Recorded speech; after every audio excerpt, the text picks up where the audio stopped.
Uh-oh, guess what day it is? Guess what day it is? Huh? Anybody? Julie, hey, guess what day it is? Oh, come on, I know you can hear me. Mike. What day is it, Mike? Leslie, guess what today is? It's hump day. Woo-hoo! And now, WTOE Radio Live, brought to you by ThroughOurEyes.org.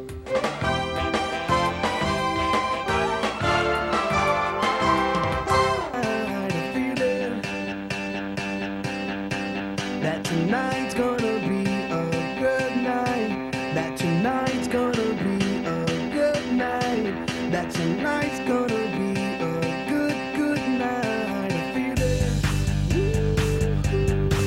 it. Welcome to Looking Good Without Looking, an interactive live show about fashion and personal style with your host, Linda Zani Thomas. Linda is the author of the Looking Good Without Looking Guides to Personal Style for Men and Women, published in the Braille Monitor. Get the latest fashion news, makeup trends, and shopping scoops, plus expert advice on bringing out the best in you. Monday, Tuesday, Wednesday, and Thursday. Friday, Saturday to Sunday. Get with us. You know what we say. Party every day, party every day, and I'm feeling. Here's Linda. Tonight's gonna be a good night. That tonight's gonna be a good night. That tonight's gonna be a good night. Hi, everybody, and welcome to the holiday edition of Looking Good Without Looking. Remember, if you have full vision, low vision, or no vision, we can all be personal style icons, and we certainly can all buy people fabulous gifts.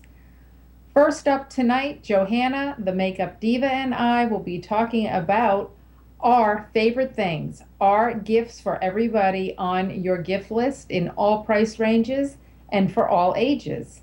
And after the break at halftime of the show, we are going to be bringing you the debut of John Abamont's video of the NFBNJ fashion show produced by Looking Good Without Looking and starring Johanna Bacon and Joe Ruffalo when they brought down the house at the end of the fashion show.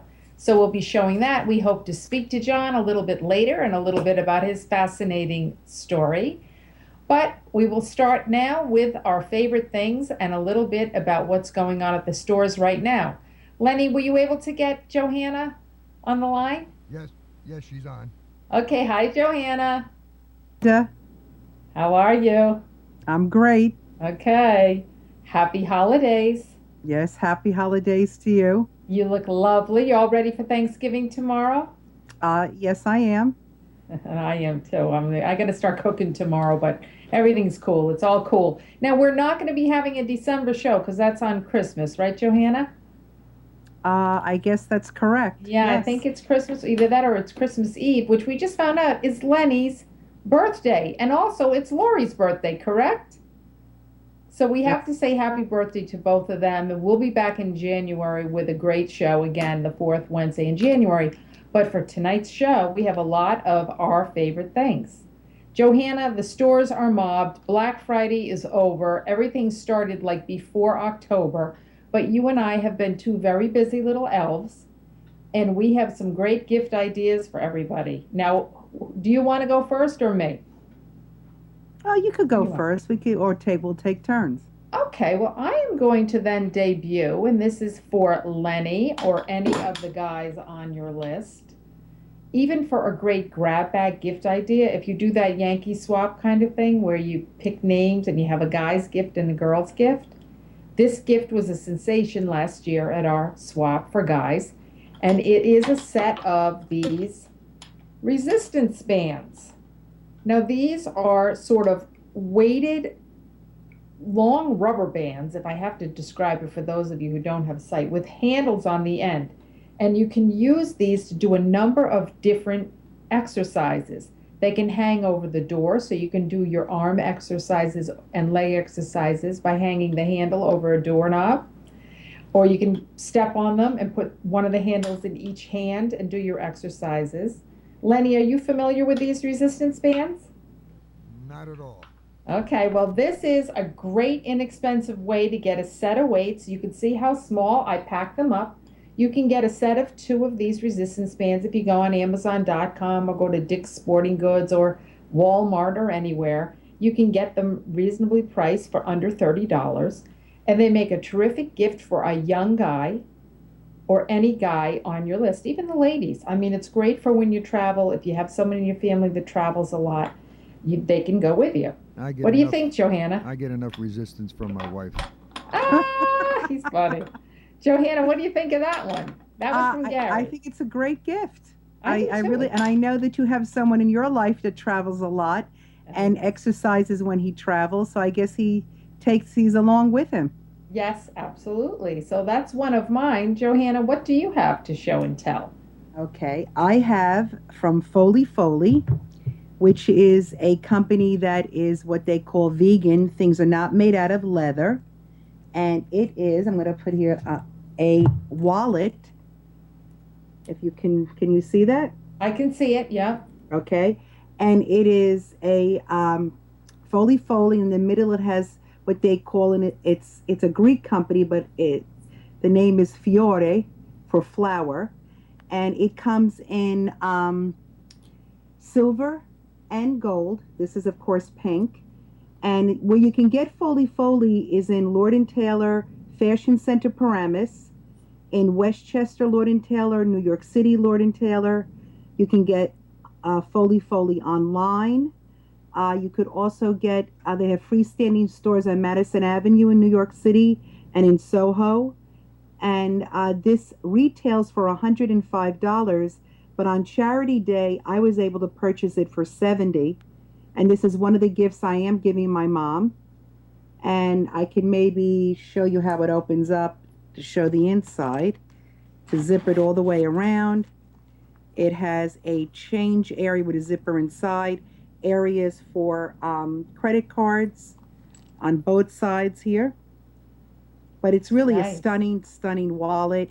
And I know Linda and I, we love Foley jewelry, handbags, and every year we recommend Foley. Yes, we have. And I want to just give out the number. If any of you want to call and talk about our favorite things or some of your own, please call us tonight at 888-572-0141. That's 888-572-0141. And we'd love to take your calls live. Johanna, Foley is one of our favorites. Now, that is so nice. It's so well made. You could use that as an evening bag. Yeah, I guess you could, and it comes in a little pouch, which I love. Yeah, it's really nice. I keep my wallet in. I have a different Foley wallet, and I got it last year. It looks brand new by keeping it in this little pouch. It's really nice, and again, it's made of a great material. It is not leather, but it sure looks and wears like leather, and it's absolutely beautiful. Phenomenal. That's really nice. I like the pink a lot. They have a lot of great things. You've heard us go back on other shows when we've had Foley to talk about their jewelry. They're known for the heart for heart necklace, which is looks like a clover, and then it strings open to have 4 little hearts. They have all themes on that. Johanna, the Fiore if you can kind of hold that up again, just so we could see that medallion in the middle. Mm-hmm. What Johanna is going to show you is the medallion is circular, but inside it has sort of laser jet cut out flowers. That's one of their motifs. If you like that motif, you can get a whole suite of jewelry, and they probably have 40 or 50 pieces that have that motif on them that you could kind of mix and match. So Foley is a great place to get somebody started on one thing and keep them going. Like I have my mother-in-law on a certain set of Foley. So very nice, Johanna. Okay. Very nice. All right. I am going to do, speaking of the man's theme, Lenny, if you can put up the URL to me, if you can, the Alpha Bravo backpack. Now, this is a splurge. So Johanna had something that she got on sale for about $70. I had the resistance bands. Again, you can get those for under $30, and they make a great gift. This is a little splurge. Okay, up on the screen, for those of you who need me to describe it, I will, is a backpack from Tumi, Tumi, and you can see it at Tumi.com, or just about every mall has a Tumi store. This backpack, it could be worn by a man or a woman. The top of it is a fabric, but it's a real heavy duty, like they almost use like a NASA fabric at Tumi. This bag is $295, and this is why I'm recommending it. I am recommending it for guys who work out or girls who work out and go to work. I am recommending it for students. I am recommending it for people who commute, because this bag does it all. The inside zips out. There's a part of it for a laptop, a tablet, and papers. There's Lenny's showing a great picture of it there. It zips open. You can put your a change of clothes in there. Say you put your gym clothes in there, you work out, and now what are you going to do with those gym clothes because you're going to work? Well, on the back side of this is a big zippered waterproof compartment where you can put your there it is. Lenny just has it open as a flap. You can put your workout outfits in there, and if it gets a little wet, so what? You just wipe it out. There's also a zippered compartment for a water bottle. It, of course, is very high quality and has a great policy that the store has for the quality. Also, there is a barcode on the inside where if you lose this bag or this bag gets stolen, the Tumi company can identify it with the barcode technology inside the bag. Lenny is showing it on the back of a guy. It is really terrific. You can see a video on the website, and I am recommending for people who have an active lifestyle and people who commute and they like to multitask, I am recommending the black and white Alpha Bravo bag from Tumi for $295. What do you think of that, Johanna? I think it sounds great. I love it. It's gorgeous because it's got white at the top, so it's that real spectator look, and black at the bottom. And you know, I liked this even better than they just came out with, in this fabric, a new color for some of their luggage. It's called lipstick, which you and I love. It's that pinky red. It's probably actually like this lipstick right here that I'm holding up. And they have a new color, but I just thought the black and white was so chic looking. Be nice for Joey. Yeah, I was thinking about that. He might like that. We'll have to ask him what he thinks about it. Johanna, let's mention Joey while we got him, because we got him before. We said Joey, he is 22, right, Johanna? Yes, he is. Okay, hold on. When we come back, we're going to have Joey's pick, because we're going to a short break. Be back in 2 minutes. We'll be right back with more of Looking Good Without Looking right after these messages. Let's do it, do it, do it, do it. Here we come, here we go. We gotta rock, rock, rock, rock, rock. Easy come, easy go. Now we on top, top, top, top, top. Feel the shot, body rock, rockin', don't stop. Round and round, up and down, around the clock.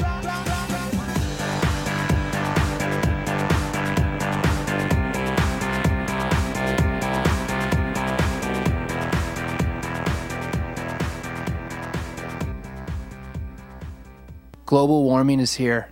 The effects may seem slight now, but in a few decades, they could be massive. What can we do? We can join together, because when many unite as one, we can achieve anything. Find out how we can still reduce greenhouse gas pollution. Go to fightglobalwarming.com. Brought to you by Environmental Defense, the Robertson Foundation, and the Ad Council.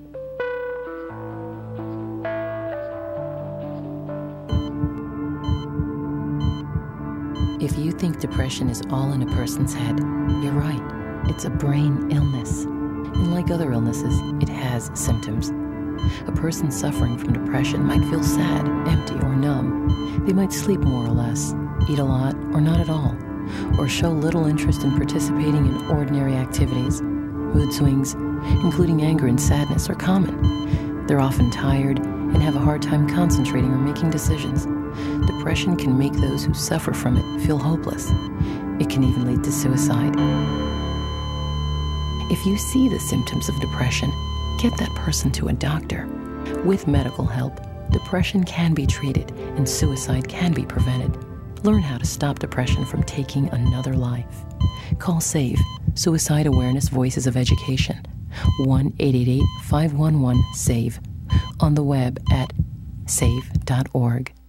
The audience at the Apollo is twice as likely. The people at my family reunion are twice as likely. My classmates at Morehouse College are twice as likely. Many listeners to this radio station are twice as likely. It's called the odds. And the odds are African Americans are nearly twice as likely to suffer a stroke as white Americans. There are steps you can take to help beat the odds. Start by calling 1-888-4-STROKE or go to strokeassociation.org. Join the power to end stroke. Brought to you by the American Stroke Association and the Ad Council. Back to looking good without looking. Here's Linda. Welcome back, everybody. We were just talking about our favorite things, and if you would like to talk to us about your favorite things, call us live at 888-572-0141. Well, we were talking about Joey Bacan because we got Joey live, Johanna, and we asked Joey, and he said what he likes is clothes, but he also said what he likes are Bose headphones. Yes, he likes the one that, there's a couple of them, but he likes the one that completely, the noise is totally out of them. Oh, okay, the noise canceling ones. Yes. Okay, those are nice. Those are real nice. And, you know, they used to have the big ones, but now they have the ones that fit in your ear, like the earpieces you and I are wearing. So. Oh, really? Yes, they great. do have smaller ones. They just came out with them this year. So we'll have to see how much those are. I don't know, but that's a nice gift. Anything Bose is quality. Speaking of music, Johanna, you had something to do with, you had Bose on your list, but you had something else too. Yes, I had Bose, for a radio CD, or a docking station for an iPod or your phone, but also satellite radio, like XM radio for your car or home. And I have, my son has it in his car because, of course, I don't drive. And I have it at home, and I have I guess it's like a transmitter that's connected to my Bose radio, and it's great. It's just a wonderful thing to have. I really enjoy it. I love it, and we have it in two cars now, and because it comes pretty much standard now with the new car. And XM radio is really great. It's a wonderful, wonderful thing to have. Oh, we may have a technical Oh, there we are. We're back. Hi, Johanna. How are you?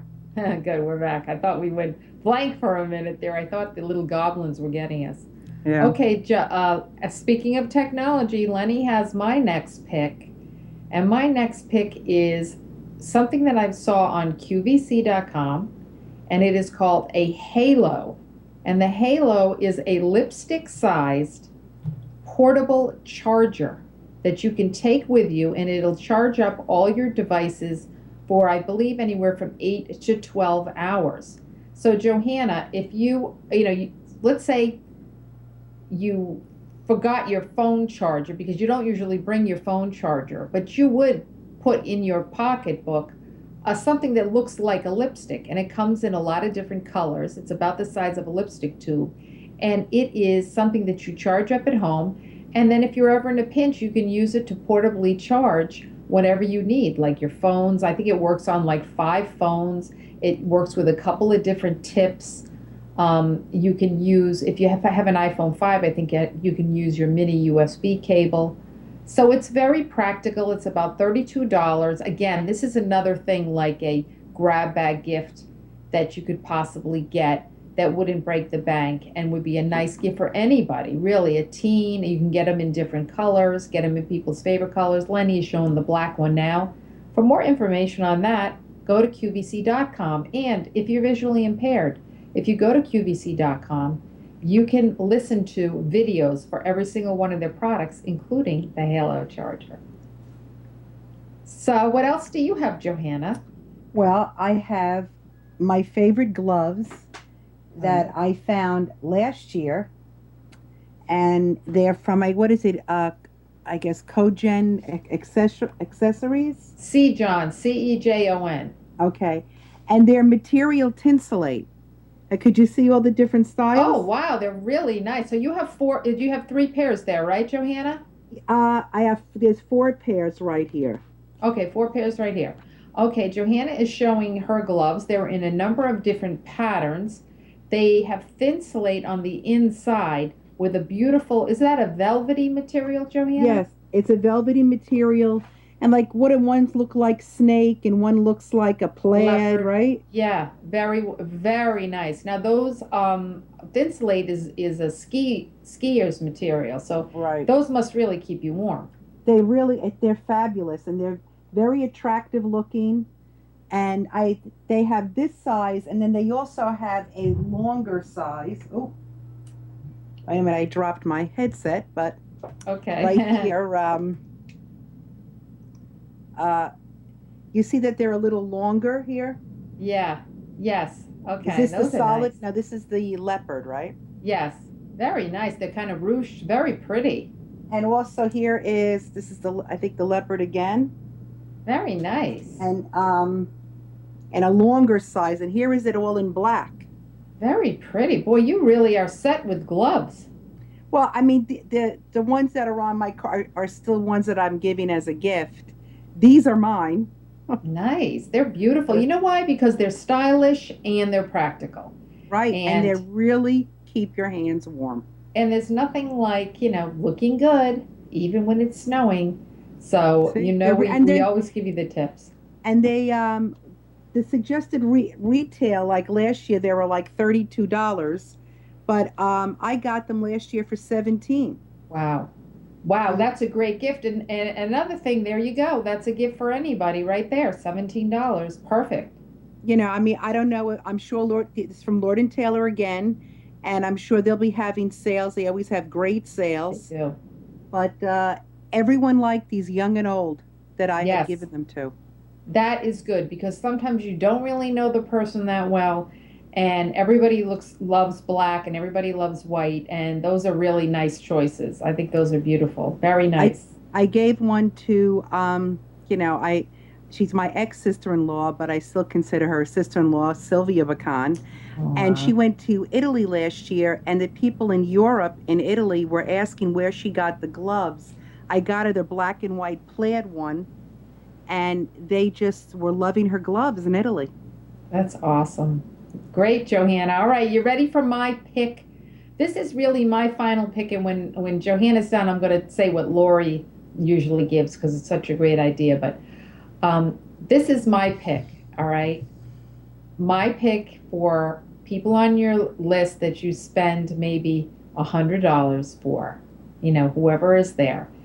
If they wear reading glasses, if they're very stylish and they wear sunglasses all the time, or if they need prescription glasses, I am recommending a gift certificate to this online eyeglass company called Warby Parker.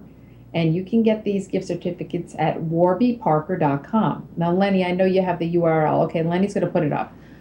Lenny and Lori, have you ever heard of this company? She's heard of it. I have not. Okay, well, Gary first told me, and I told Johanna this so she couldn't believe it. But Gary told me that, I went and I had my, as you know from the last show, I had my glasses on. They were very expensive. I got the triple play, or whatever they call them, the progressives. Okay. Gary said that what I should have done is I should have gotten my prescription and I should have ordered them online. I said, how the heck does that work? How can you order glasses without seeing what they look like on? Well, lo and behold, it can be done. On warbyparker.com, the process is this. You go through all their frames and you choose a couple that you like. Now, I chose 5 that I liked. They will ship those 5 frames to you absolutely free with free return postage. You have them for 5 days. You can try them on for everybody. Try them on with all your outfits. See if you like them. If you don't like them, send them all back. If you do like them, send them all back. But if you want to order, what you do is you go online and you order them. And what you have to do is you have to take your prescription from your eyeglass, whoever looked at your eyes. You have to scan it and you have to upload it to Warby Parker. And they will then prepare your glasses. Now, there was a step in between where they contacted me and they said what they need is they need me to go back and ask my eye doctor for the pupillary distance, the distance between my pupils. and I have to call them and get them that measurement. But once I do, they are going to ship me glasses in my prescription for $95. Lenny, do you wear glasses? Yes, I do. And are they prescription? Reading glasses only. I don't. Oh, reading. Okay, you only have reading. Does Lori have glasses? Yes, she does. Lori, do your glasses ever cost you $95 when you get them? No, they're more in the 300s. Exactly. Exactly. So this is so fantastic. I got to tell you, the frames were adorable. I actually am ending up getting sapphire blue frames. They're called Bombay Sapphire Blue frames. I will be debuting them on our January show for you all to see, and I will let you know if they came out as well as Warby Parker says they're going to. But this is my gift of the year for those who wear glasses, $95. They will do reading glasses, but that's kind of expensive to do. But if you know somebody who wears glasses, this is really fun, and it really works. And I want to thank Gary for that. Johanna, your thoughts and your final gifts, please. Well, I think that's a great idea. I love the concept of having them send what you like and you trying them on for 5 days. I think it's great. Excellent. I love it. Yeah. Well, good. My final idea is probably giving tickets to a Player concert. And some of the new Broadway shows that are coming is Rocky is going to be coming out. And, of course, there's Motown. There is the play that's going to be about Carole King called Beautiful. There's Billie Holiday story. There's Janis Joplin. There's The Lion King. And always the Radio City Christmas show is always nice to go see. That's a great idea. Nice gift. That's a beautiful gift. Johanna, we have about 2 minutes left. I wanted to mention something about Lori, and I know you wanted to mention the mirror. Lenny, can you put up that Flocksite mirror graphic? But first I'm going to say what Lori does, which is really neat, is Lori will give a menu to your favorite takeout restaurant with either a gift card or cash toward takeout from that restaurant.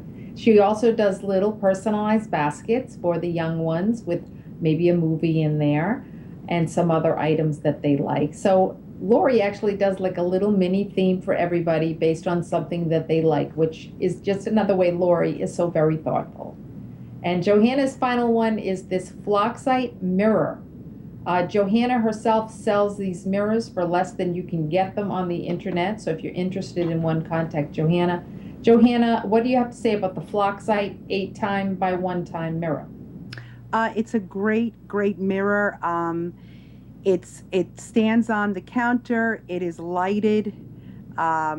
It magnifies 8 times, and there's a plug on the base of the mirror so you can plug in a curling iron or a dryer, and people that have purchased this mirror love it. It's very good quality, and they are suggested retail is around $70, and I can get someone this makeup mirror for around $60 plus shipping. Really? So if anyone is interested, please let us know.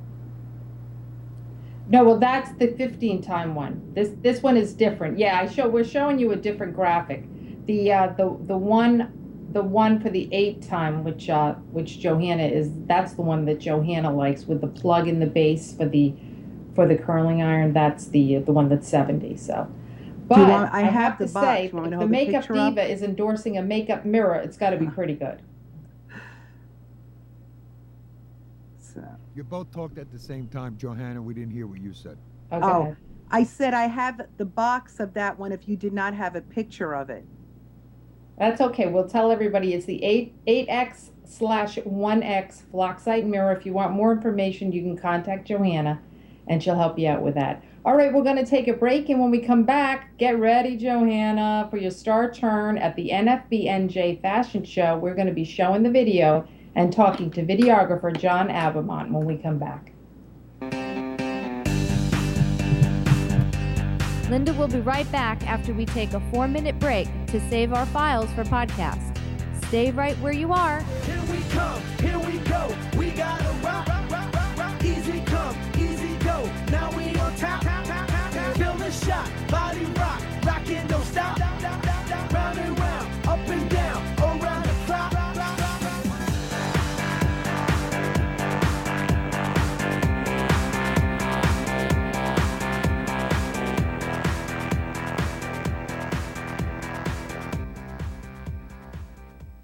Judy. And my name is Johnny. We're 10 years old and we're blind. Our dreams are to become scientists. My name is Catherine. I'm 24 years old and I'm blind. I'm currently in law school, and one day I dream of becoming an attorney. My name is Bill. I'm 74 years old and I've just become blind. My dream is to remain independent in my own home and not have to go to a nursing home just because I'm blind. The National Federation of the Blind of New York has been helping blind people achieve their dreams since 1956. Help keep their dream machine running and visit blindnewyorkers.org to make a donation. You can also call them at 718-567-7821. Blind people are your neighbors and colleagues, so learn more about blindness and make your contribution today. Go to blindnewyorkers.org or call 718-567-7821. The National Federation of the Blind of New York. Today's dreams can become tomorrow's realities. Bender, thank goodness you're here.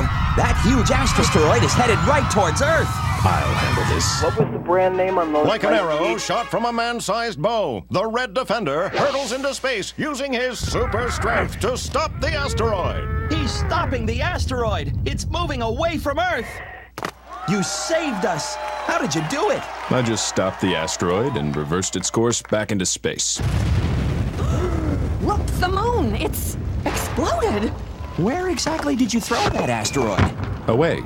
I threw it away. No more moon. That means no more tides.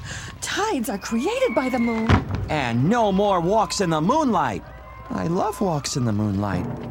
Saving the world isn't easy. Saving a life is. Just 1 pint of blood can save up to 3 lives. To find out more, go to bloodsaves.com. A public service message brought to you by the Ad Council. They're gonna jump out of trees. They'll go down the slide head first. They'll make parachutes out of sheets. They'll balance on things that are impossible to balance on, like the back of a couch. They'll run with sharp objects. They'll climb things that won't hold their weight. They'll put their fingers in places where they could get smashed. They'll drive their tricycles down steep hills. They'll bounce balls off their faces. They'll step on each other. They'll jump on each other. They'll invent whole new ways to put themselves in jeopardy. But one of the most dangerous things kids will do happens while they're sitting perfectly still. Kids who ride in a car without a booster seat are much more likely to suffer serious or fatal injury during a crash than kids in boosters. But amazingly, 80% of all kids who need them aren't in them. After a toddler seat and until they're 4'9" booster kids, and don't let them down. Go to boosterseat.gov to learn more about the importance of boosters. A message from the U.S. Department of Transportation and the Ad Council. You put your keys between your knuckles. You walk in well-lit areas. Someone approaches you and you grasp your cell phone tightly, ready at any second to dial the number for help. You lock the door behind you, once, twice, maybe 3 times. Now you feel safe, secure. You think you've made the right choices to protect yourself. Think again. Because if you're not making healthy choices, you could be one of the nearly 2 out of 3 women killed by cancer, diabetes, heart disease, or stroke. So eat right, get active, don't smoke, see your doctor, and live. Learn to protect yourself from yourself at 1-866-399-6789 or visit us at everydaychoices.org. A message from the American Cancer Society, American Diabetes Association, American Heart Association, and the Ad Council. Back to looking good without looking. Here's Linda. And Johanna and I are back with the second half of the holiday edition of the Looking Good Without Looking show. Johanna, are you ready to debut the fashion show? Yes, I am. It's all right. Pretty something. Now, about a month ago, Johanna and I were down. Johanna was actually down at the NFBNJ convention that was held in Manahawkin, New Jersey. This is the state convention. Johanna was there for the weekend. I went down expressly for Friday night because Friday night we had a fashion show with about 14 fantastic visually impaired models, including Johanna and President Joe Ruffalo. Johanna, what were your thoughts? This is the second time I've done the fashion show there. What were your thoughts about being in that fashion show for the first time? Well, I was very excited to be part of it, and I was really proud of all the men and women that were able to come, pick an outfit, put themselves together, do their makeup, their hair, and really look sensational. And I really was very proud of them. They really thought about what they wanted to do, and they really put themselves together great. It was just, I couldn't believe it. I mean, I know that it could be done, but just, it was all different ages, and they were very enthusiastic, and everyone just looked great. It's really true. We want to thank John Abamont from Sounds Good DJ for videoing. We have John. He's going to be joining us a little bit later on in the show. But we're going to roll some of the video, Lenny, when you get a chance. Johanna will start with the sound on, and Lenny may turn the sound down so we can comment. It starts where it usually starts with the God. I make a few comments at the beginning. Low vision and no vision, we can all be personal style icons. There's me making a couple comments right there. We got Kelly next to us, Kelly Ruffalo, who helped us out, and we want to say hi to Kathy Gabry, who helped us out also during the show. First model down was the godmother of fashion from the NFB, who is Geraldine Higgins. So let's listen in and hear when Geraldine comes down. Donna Summer tonight. Oh, great. So, without further ado, we have most of the models here right now. So we are about to start the fashion show. If Kathy and Angela give us the go-ahead that they're ready, and then John will begin filming. Is everybody ready for the fashion show? Yeah. All right. All right, I'm about to turn on the great Donna Summer. The theme of this year's convention is the 80s, right, Kelly? And Donna had some hits in the 80s and a lot of hits in the 70s. We are starting off tonight with the godmother of fashion. That's what we call her. She's also known as the first vice president of the NFB of New Jersey. She is the great, the glamorous godmother of fashion, Geraldine Higgins. Kathy is accompanying Geraldine down the aisle right now to the strains of Donna Summer. Last chance, last dance, first chance to see Geraldine. Come on down, Geraldine. Geraldine is an instructor at Diamond Spring Lodge. She is dressed like a gubernatorial candidate this evening with knee-high black suede boots, a pencil skirt in black, a knit blazer with gold buttons in Nancy Reagan red, with a beautiful blouse, a matching handbag. Let's give it up.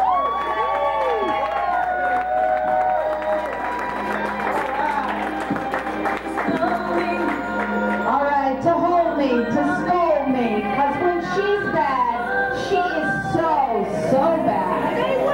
Janet Jones of Jersey City, come on down. Wow, let's dance, Janet. Janet is a mother of three with one granddaughter living in West Palm Beach. A former preschool teacher, believe it or not, she teaches Bible studies. Yeah. She loves kids, she's got a Bible with her.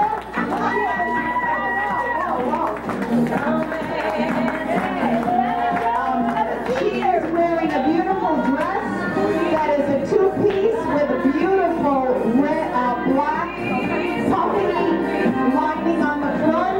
She's got a gorgeous silver necklace on, beautiful black flats, and she has a gorgeous black chapeau on. Absolutely fantastic, Janet. Thank you, honey.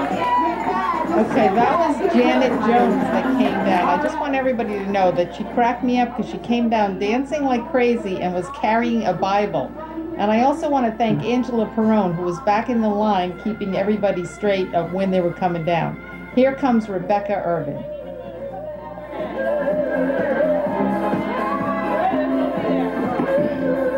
Okay, next down the runway is Rebecca Bryant. Let's see who we got here. All right, here comes Rebecca Bryant. She is a member of the NFB for 7 years and president of the Northern Chapter, and the Northern Chapter never looked so good, honey. She is wearing an ice blue zipper has rhinestones on both sides. Her accessories are rhinestone chandelier earrings. She's got silver pumps on, and she is looking good.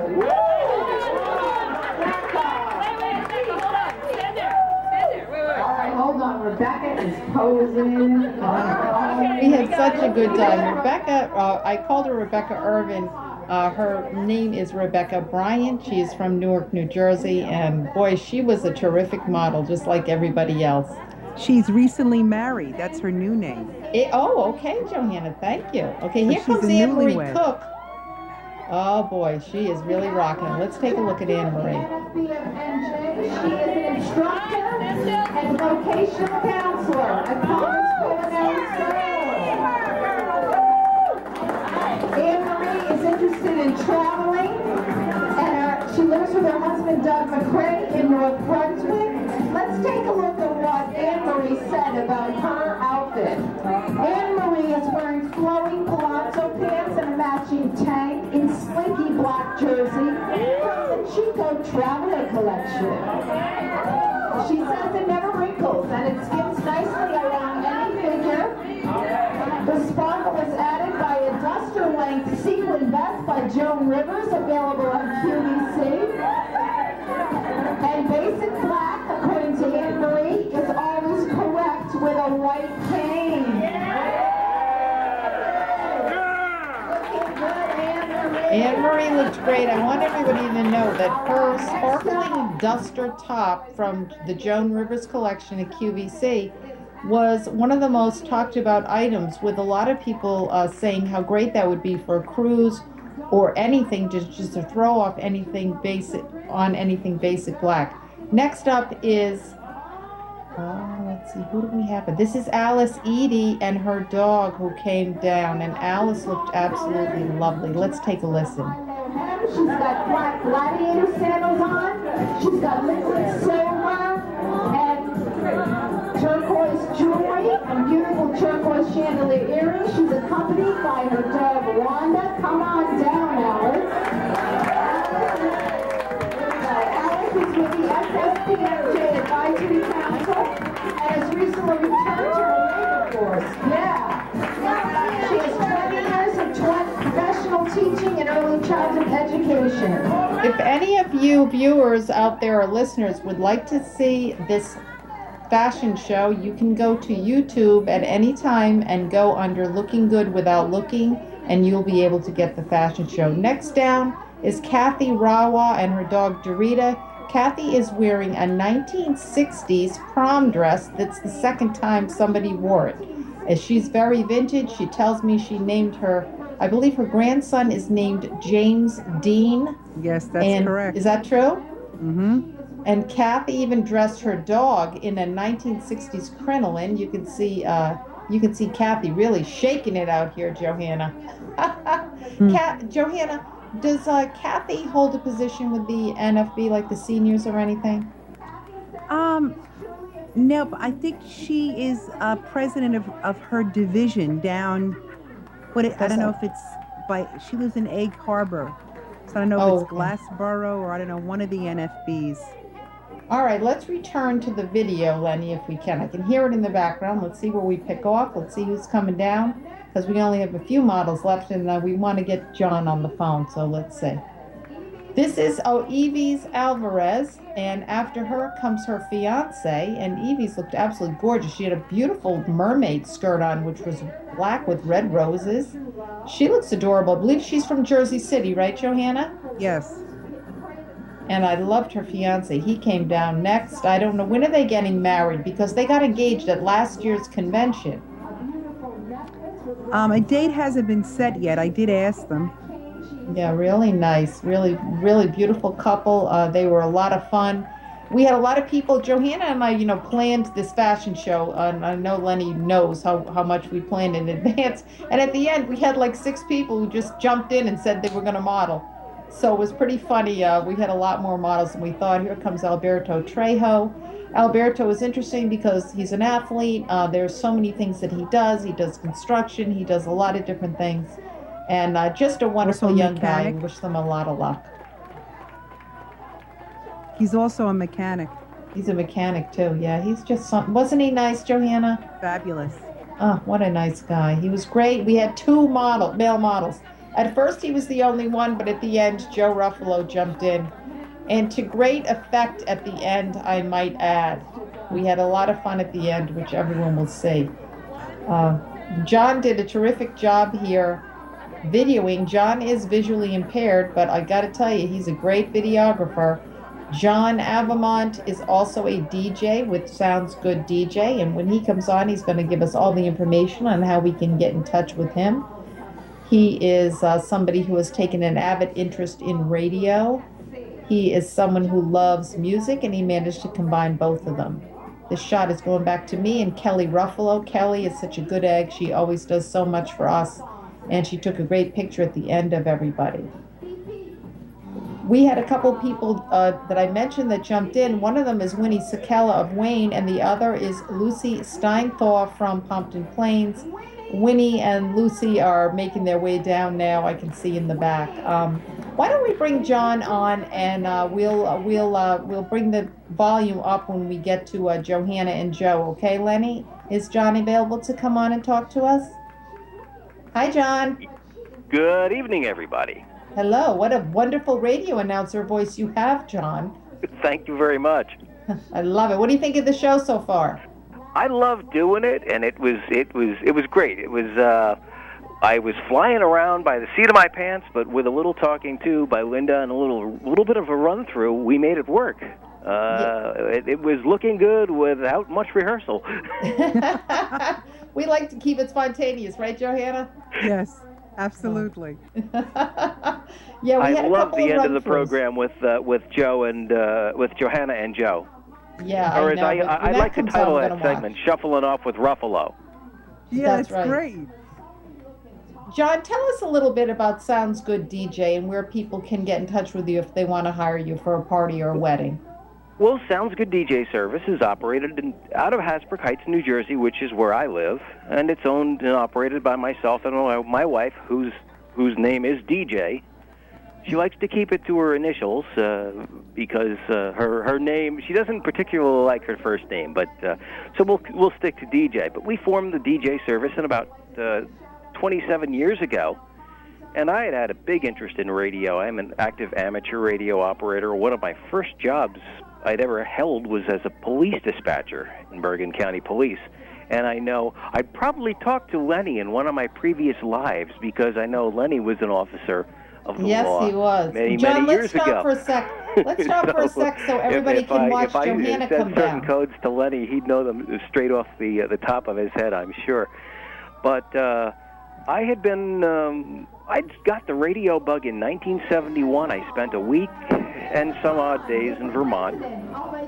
And my dad was telling me I could go up and visit a radio station. And I said, wow, this is going to be great. And they put me on the air. And, of course, I'm sitting in the air chair, and I totally froze coming out of that first record. But by the end of that week, I was bringing network newscasts in and out, and writing copy, delivering the local weather, things you'd never think you'd be able to do. But I found I had a memory that I didn't even think I had, because I was memorizing a lot of stuff, and that's one thing that's got me through. One minute, who is Joe coming down?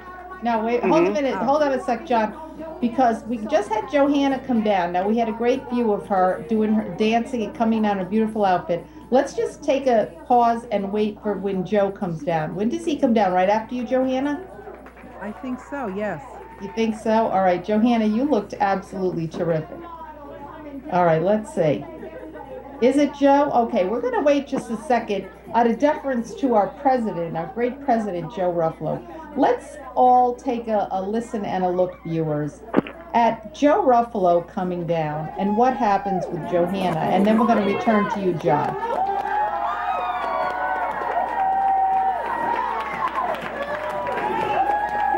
Okay.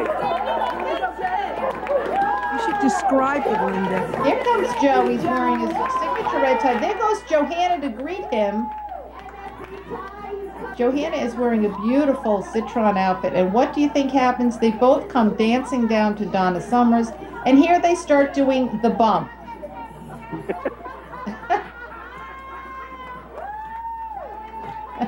That brought the house down and was a fitting conclusion to a beautiful, beautiful fashion show.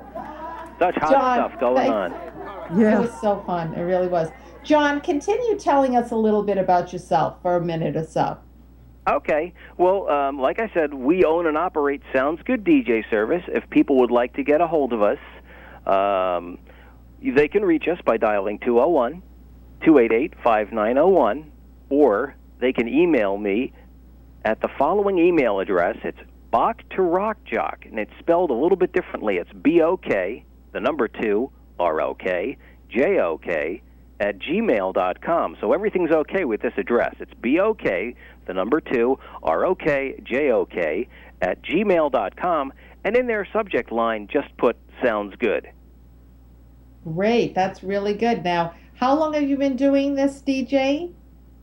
Well, as Sounds Good, we're going into I believe our 28th year this January. Congratulations! I've been doing the DJ thing since I've been 12 years old, so it's been a long, long time. That's great. You have such a beautiful voice, doesn't he, Johanna? Yes, I love it. I just love it. Thanks very much. It's something I love doing. I love doing radio. It's funny because in high school, when I was taking journalism, the one part of journalism that I hated, believe it or not, was TV, because you had so much confusion, so many lights shining down upon you. And when I did the behind the scenes stuff, it was watching 3 line monitors, and for a visually impaired person to do that and listen to the cues in the ears, it was crazy. Tell me about it.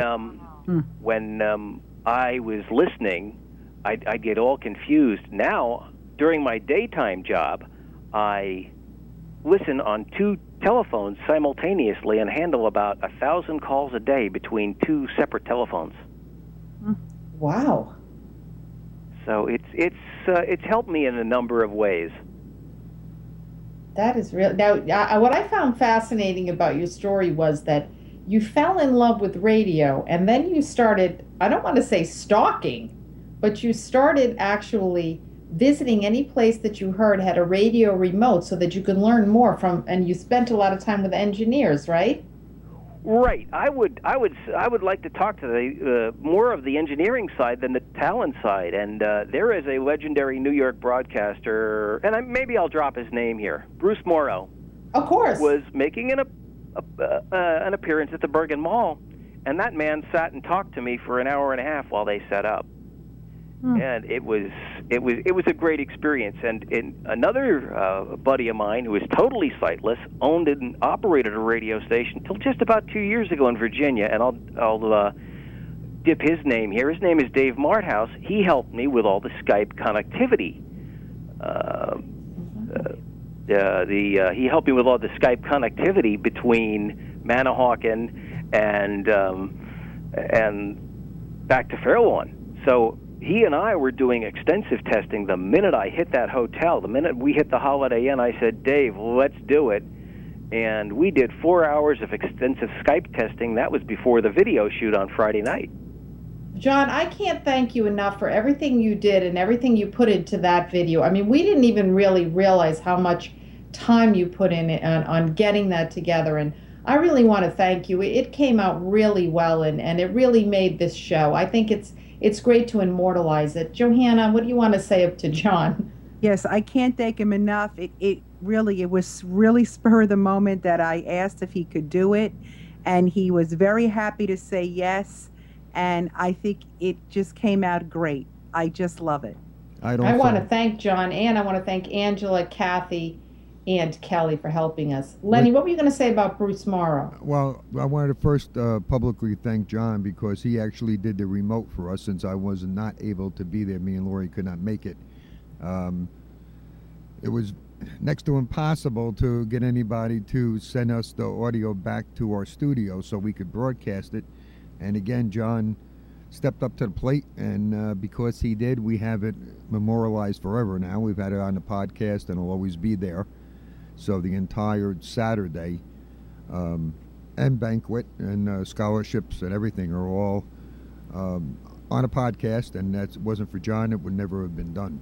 The only one thing I want to say about Bruce Morrow is I've met him several times. I worked with him. We did some commercials for television for local Chevy dealers and that kind of thing, and he's just one heck of a nice guy. And when John said he sat with him for an hour and a half, I believe it. The guy would give you the shirt off his back. He wasn't the big shot that you would think he is because he was such a well-known DJ. That is so great. Well, we'll send a shout out to him, and I just want to say to John that thank you again. You did a beautiful job. Please thank you very much. Please give the phone number and the email address again about Sounds Good DJ. Okay, once again, it Sounds Good DJ service. The phone number is 201-288-5901, 201-288-5901, and the email is Bok2Rockjock. That's B-O-K, the number 2, R-O-K-J-O-K, @gmail.com. Once again, that's B-O-K, the number 2, R-O-K-J-O-K, @gmail.com. Thank you so much, John. I want you to have a happy holiday. Happy Thanksgiving to all down there, too, as well. Thank you, and Merry Christmas, Happy Hanukkah, and Happy New Year. Lenny, how many more minutes do we have in the show? Oh, 2 minutes. Okay, great. Well, I want to say happy birthday to Lenny and Lori, and happy holidays to everyone. I hope you have a beautiful Thanksgiving. We will see you the 4th Wednesday in January. I will be wearing my new Warby Parker blue glasses to show you, and I'll let you know how I made out with my ordering. And to my beautiful co-host, Johanna, I want to say have a beautiful holiday. Thank you for being part of our Favorite Things show, and Johanna will take it away.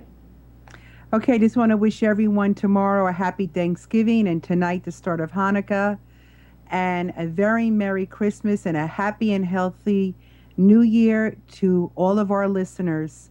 And can't wait to see you back in January. We have a lot of things for the next year coming up that Linda and I have planned, so definitely stay tuned. Okay, there's no December show. We'll see you in January. Happy New Year, everybody, and we'll see you on the Looking Good Without Looking show. Looking Good Without Looking is produced by Linda Zani Thomas in cooperation with the WTOE Radio Network. All words, ideas, and content expressed on the Looking Good Without Looking are solely those of Linda Zani Thomas, and not necessarily those of the National Federation of the Blind, the Northeast New Jersey chapter, or the WTOE Internet Radio Network. To contact Linda about your personal style journey, email her at lindazani@aol.com. LINDAZANI@aol.com, or join the Looking Good Without Looking Facebook page.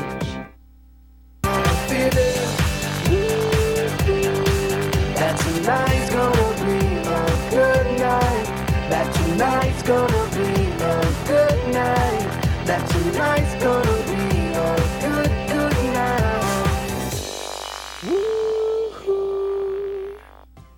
Hi, this is Joe Ruffalo of WTOE Radio. If you are a resident in New Jersey and would like to join one of our chapters or have some more information about our chapters, please contact me at 973-743-0075 or email me at nfbnj@yahoo.com.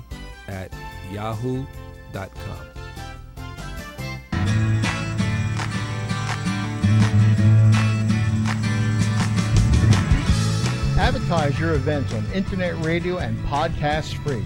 Need to advertise your club or organization's next event?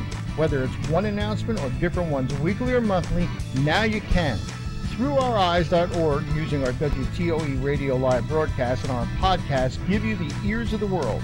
You can take advantage of our free offer in one of two ways: recording your announcement on your computer or calling our toll-free telephone number.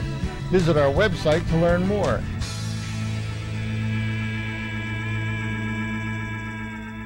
Are you stuck in front of your computer listening to our shows? Well, you may be happy to know that you don't have to be anymore. Hi, this is Keith Zalley, your announcer here at WTOE Radio. Of course, you know we broadcast live on throughoureyes.org, but did you know we simulcast on Facebook, Ustream.tv, as well as all of our show's host websites? And now you don't have to be stuck trying to catch your favorite show on your computer.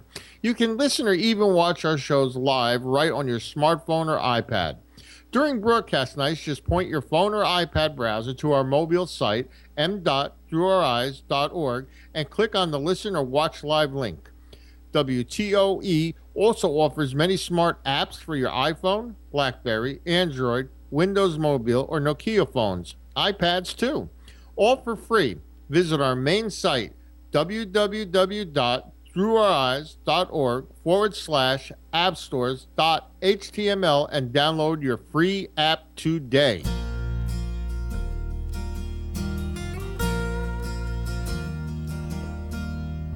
Hi, I'm Keith Zalley, your announcer here at throughoureyes.org. Thanks for tuning in to WTOE Radio's live broadcast. Our recording session will start shortly. While you are waiting, I'd like to ask all our listeners who have not yet registered at Through Our Eyes to consider doing so. Registering helps us ascertain whom our listeners are, where they come from, if they are blind or visually impaired, as well as other important information which helps us guide us in providing programming that will meet our visitors' needs. I urge all our listeners to register today. It's free and only takes a minute to complete the process. Please read our privacy policy so you can be assured that the information you provide stays with us and only us, and you'll never get any unwanted emails. Well, we're almost ready to begin. Since what you are about to listen to is live, after each recording of the show, you'll hear approximately 15 minutes of music. This is the time we are contacting our next guest for the next show. When the show starts, you'll hear it in its entirety. Our recording sessions usually comprise 3 separate shows, each about 15 to 20 minutes in length, with approximately 15 minutes between each session. So once again, thanks for listening to WTOE Radio Live. Our recording session will start momentarily. I'm Keith Zalley.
The next hour, join Steve and his guests as they talk about topics geared to educate and inform his audience.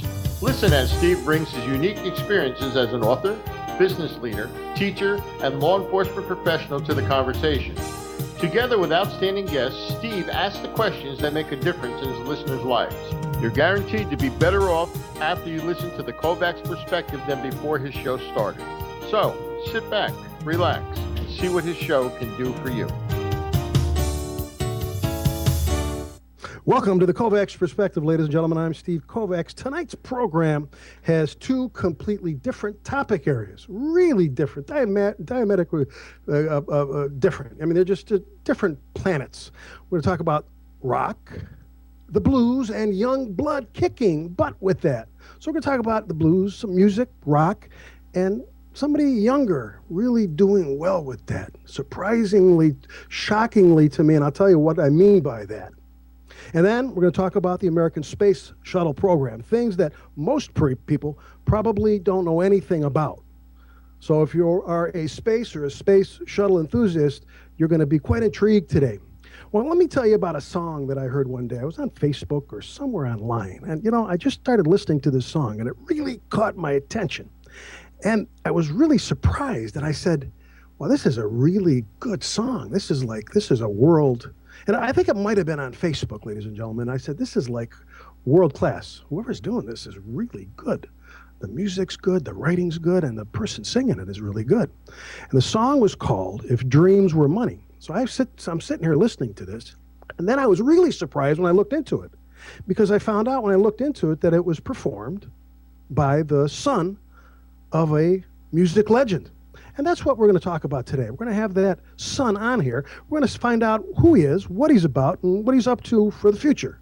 Then after that, again, for you space and space shuttle enthusiasts, we're going to find out a little things that you've probably never heard of, even if you're an expert probably. Things that I've never had any clue that occurred with the space shuttle program. So if you're into that, if you're an enthusiast, no matter how good you are, I think you'll learn something, and you definitely will be intrigued. So we have two varied topics, different sides of the planet.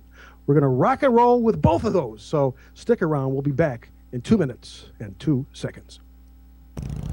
I left town on a mule named Whiskey.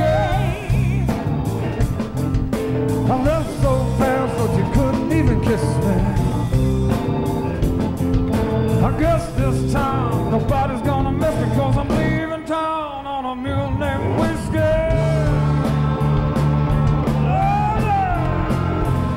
I drown myself in sorrow. So look at what you've done. Nothing seemed to change. Bad times stay the same. But how can I run? Sometimes I feel. Sometimes I feel. Like I've been trying to the wind before. We'll be right back with Steve and his guests right after these few messages.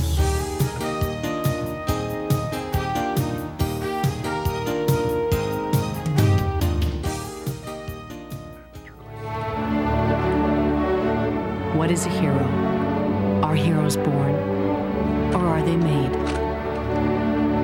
In after-school programs, your kids will uncover hidden strengths, discover they have the power to change their future, and find the hero inside themselves. Let us know you on after-school programs in your area. Call 1-800-USA-LEARN. After-school programs, helping kids find the hero within. Nothing inspires imagination like reading, and it's never too early to start reading to your children. When you open a book, you can explore new worlds like the ones in the Chronicles of Narnia. Everything you see is Narnia. Impossible. You can make new friends, discover amazing adventures, and most of all, have fun. Are you prepared for what awaits you? To find out more about the wonders of reading, you can visit the Library of Congress website at www.loc.gov. There, you can learn more about books, play fun games, discover cool facts, and so much more. You can log on to www.loc.gov and let your journey begin. This message has been brought to you by the Library of Congress and the Ad Council. Remember the time you almost volunteered to work in a soup kitchen? Or when you almost visited the Veterans Hospital? Or when you almost brought dinner to your neighbor with AIDS? Remember all the times you almost helped, almost gave? Well, it's only human, this almost giving. But the truth is, it's the same as not giving at all. Don't almost give, give. Visit our website at don'talmostgive.org. A message from the Ad Council.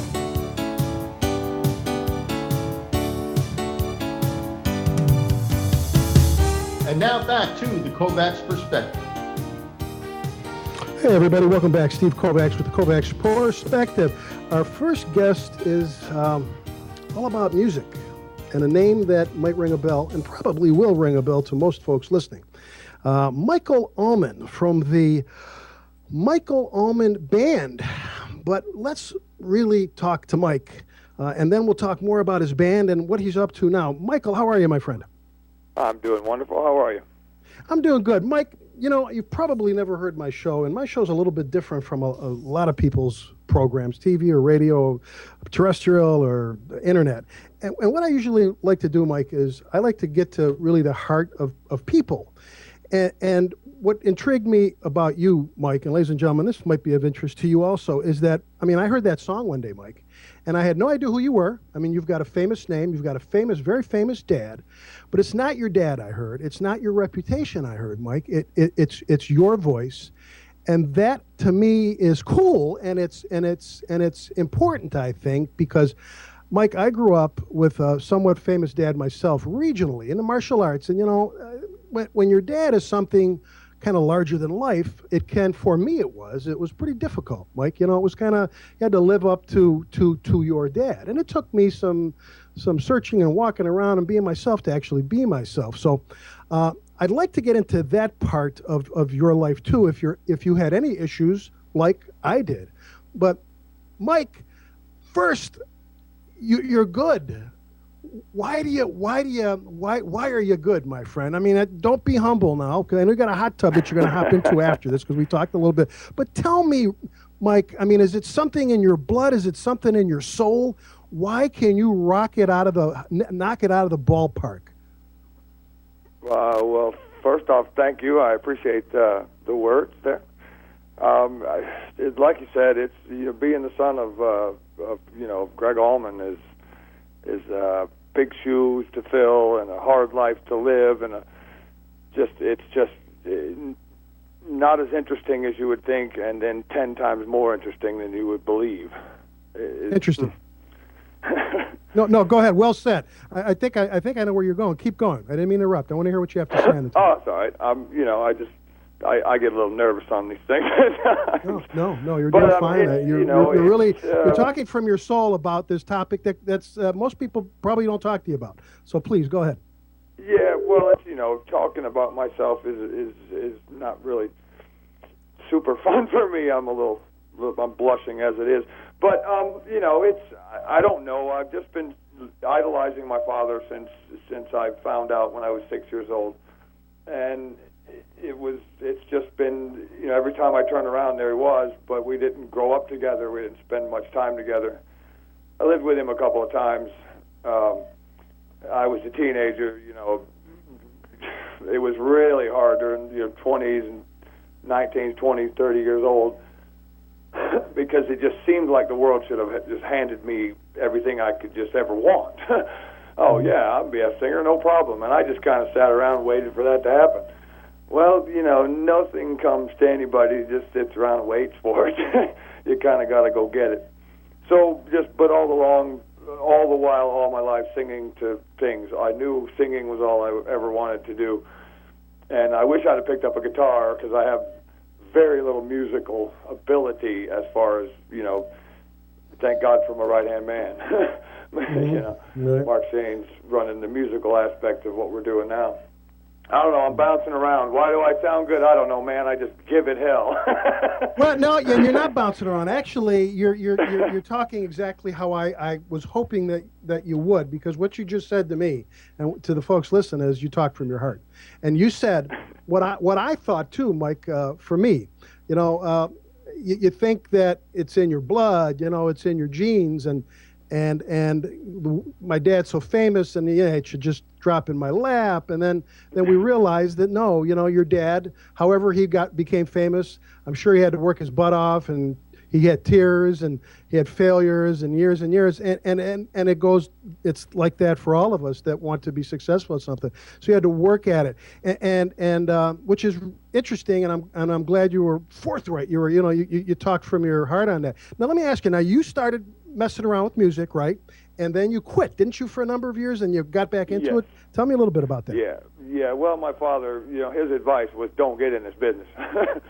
And you know, I saw why, the frustration and just everybody's out for themselves, and the immediate dollar signs people see in their eyeballs, like a cartoon character when they hear the name Allman, and then 15 minutes later it doesn't fall in their lap, so they give up. You know, and yeah. Sure. So well, go ahead. Yeah. No, go ahead. Go ahead. Finish your Where thought. are we, sir? You lost my train of thought on that one. Well, you know, so you started getting into it, and then you're going to places, and they're going, "Hey, this is an Allman, man. He's got to really be something special, or he's got to be exactly what his father is." And there's only one. That's right. Father, So why I you know, left out? Yeah, I got out.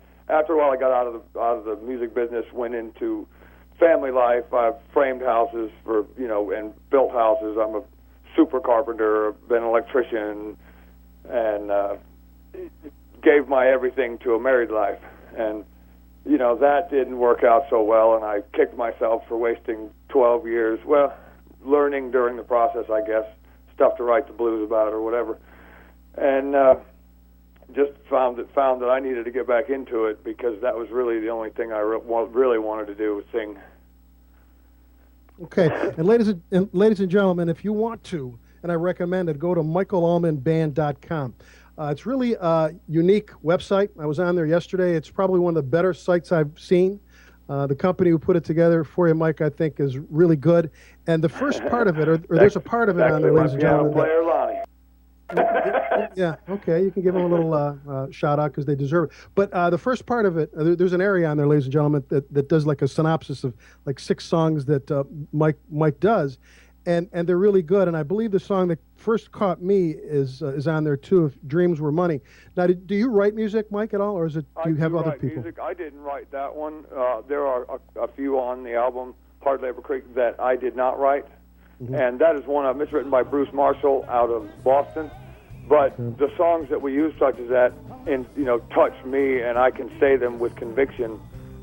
I mean what I'm saying still. So when we found other people's music that we put on the album, it fit tremendously. But I wrote 5 of the songs on the CD. Well, 4.5.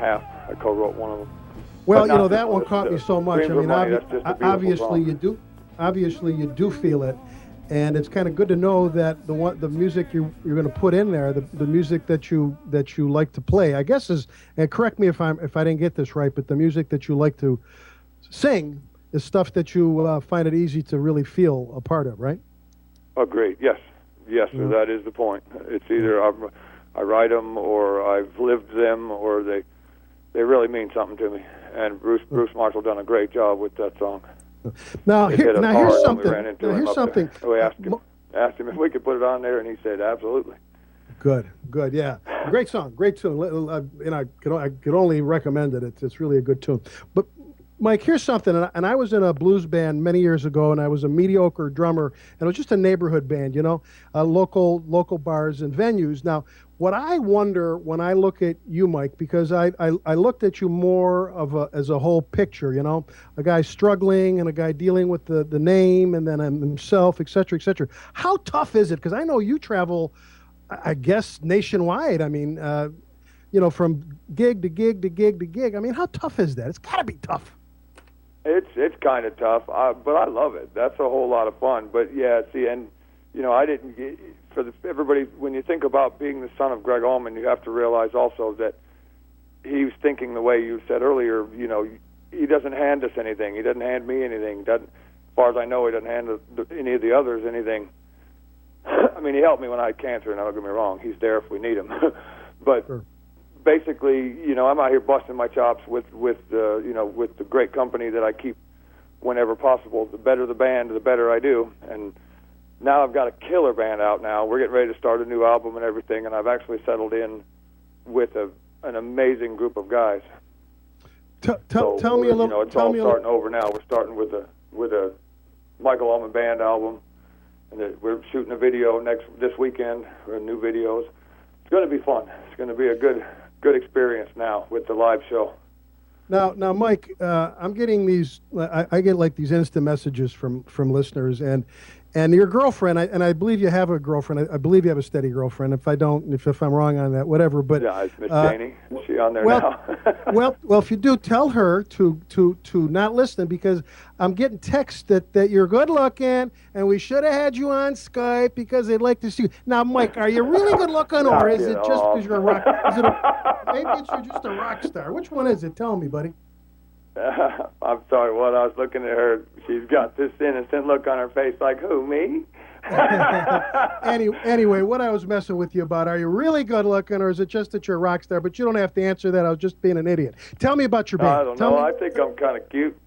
Oh, geez, get a little humility. I'm just messing with you. Hey, Mike, tell me about your band. How many pieces, and tell me each guy what they're good at, and what we've got a 6-piece band. Counting myself, I am lead vocal.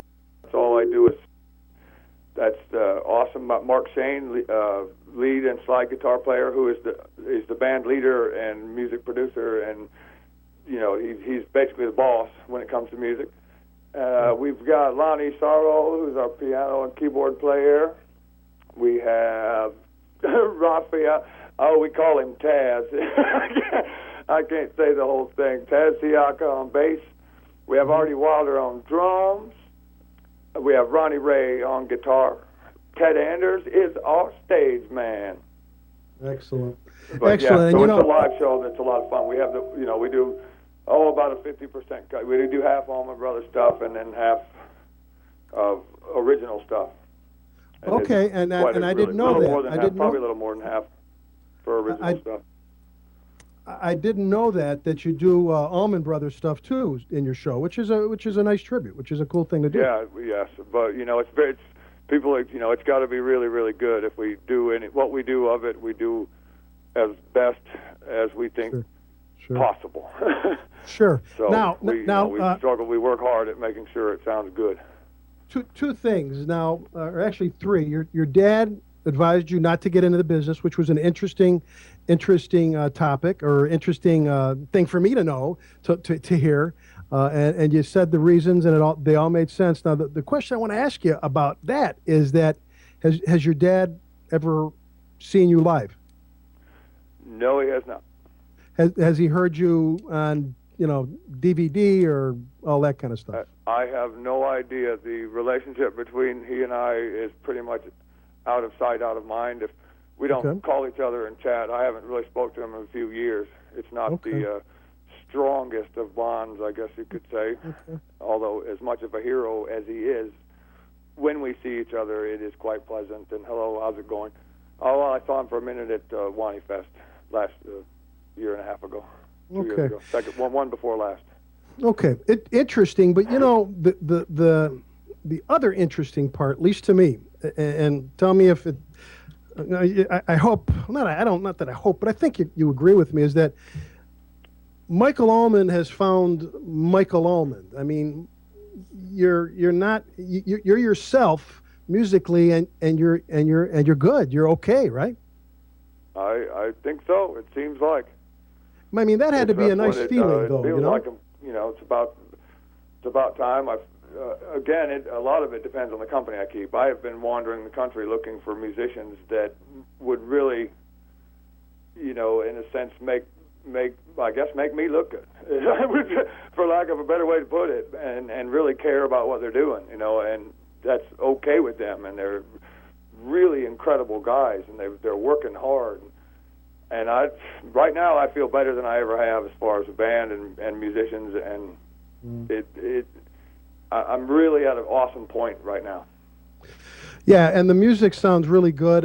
Like I said earlier, Mike, I went on the website and I listened to the montage of the songs that you have, video and music, and it's good stuff. And it looks like Michael Allman is being Michael Allman, and he's making his mark. And who knows, Mike, in 2 years, 3 years, and the music business can be fickle. I mean, you get one big song that people pick up on, and it could be one of your older songs that I was amazed by. And then, Michael Allman is hitting big venues. Michael Allman's got a bigger hot tub right? And you got you got all that we're stuff. hitting nice venues now. We've got Aces in Bradenton coming up. We're going to do the Angel City Rally this year in April. We've got some really good stuff coming up. So it's been slowly snowballing. Well, no, and I'm not surprised. I'm not surprised, and I really wouldn't be surprised if you're going to be filling a stadium one day. I mean, but here's what I'm getting out of talking to you, is that you're enjoying it. You like the music. You feel comfortable on stage, and the people, the venues. So it's a good thing no matter what, even if you're not filling out Shea Stadium or some stadium, and that's the good part, Mike. You know what I'm saying? I mean, you're not hating it. It's an enjoyable journey. If there's journey. 2 people there, I'm playing just like there's 2,000. I'll sing my butt off for one person as hard as I will. Excellent. A stadium full. Now we've got about 5 minutes left or so, and I wanted to ask you what you think, and of course what you sing is the blues, right? I mean, you would say what you're singing. We call it like an Americana blues, Southern style. I don't know if there's really a word for music anymore. It's just kind of preference. Americana blues is what to try and not to, Mason-Dixon line one side or the other. So it's Southern blues, Americana blues. It's a blues style, but we rock when possible, when needed, when wanted. I got you. Now let me go to the blues part of it.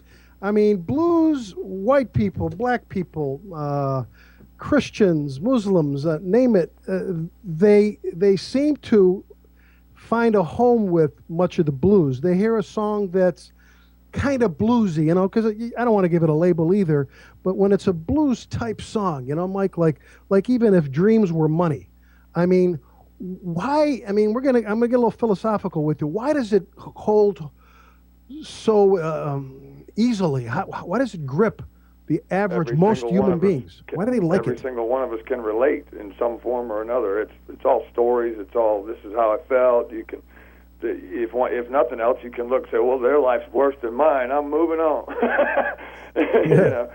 I don't know. It's just just a classic time. It's held through.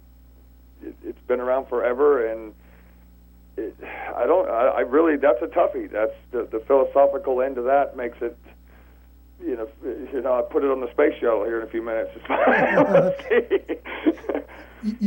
Mike, but what you say that, and that I think probably is it, Mike, that we could all relate. I mean, who hasn't had the blues? Who hasn't been hurt in a relationship or growing up? Thanksgiving tomorrow. There's, that in itself brings on blues that feel good. Yeah. And I got to believe that's why people gravitate towards it. And I'll go back to that. But actually, let me go back to a couple of other songs. And I don't have the titles for the songs that I really liked. I'm getting older, Mike, and the slower stuff hits me, really catches my interest. And there's a couple songs, again, ladies and gentlemen, on michaelallmanband.com that I heard last night, and they're slower songs, and I wish I knew the names, but ladies and gentlemen, you'll listen, and what you like, and what you don't. But there's a couple on there that are really good, and they really get a hold. They got a hold of me, and I think people across the country, when they listen, I mean, you got a style, and I want to use the word soul, and I don't even mean religiously for those people that don't believe in God or a soul, but it almost seems when you're on stage and you're really on top of your game, and by that all I mean, I'm sure you're on top of your game all the time, but if you're a performer, which you are, or you're an athletic performer, which I was, there's times you really hit it out of the ballpark, and sometimes I listen to you on those. I've listened to you sing, and you can just feel it. I mean, it's there, and I think, and I don't know if you realize that what you're doing, you probably help and have helped a number of people feel a little bit more comfortable in their lives when they listen to your stuff. Have you ever thought of what you do that way? I get some of the neatest people come back months, years later, and tell me of scenarios such as that. One of my fans, one of the son joined the Army, and I said something kind to that effect, and she swears that helped. There's people come back with things that I've either said or sung or I got a phone call last week. A buddy of mine lost his brother, and he said his music helped for the day. It was just yes, I love that aspect of it a whole lot, touching people, because I'm into helping. I get that. Kids. I do. We do bike runs, toy runs. We do benefits when possible. But so I love touching people's lives, and it's. I don't like feeling that that's like a purpose or anything, but it sure feels good. Right, and I don't think it is your purpose, but also I think it's good to know that you're just not out there. I got to believe it. I mean, and from hearing you and hearing you talk from your heart, I'm almost sure this is how you're feeling about it. I mean, you're enjoying, you're making a livelihood out of it. You're enjoying, but I mean, it is quite cool to know that there's some people out there that maybe because of what you said, they didn't go home that day and take a bottle of pills. They didn't go home and kill themselves. Or they say, hey, I felt better because I'm not alone. And there really isn't anything better than that. So if you've got a mix of that, good music, making some money, and doing what you like to do, I mean, it's a win-win situation. We only have 2 minutes left. And tell me a little bit about venues. Do you have anything written down, or mention again where people might be able to, what states you're going to, or what state you're in now? We're bouncing around a little bit. We've basically come off of a long strip of just good stuff. We're playing venues all around. We've got Aces.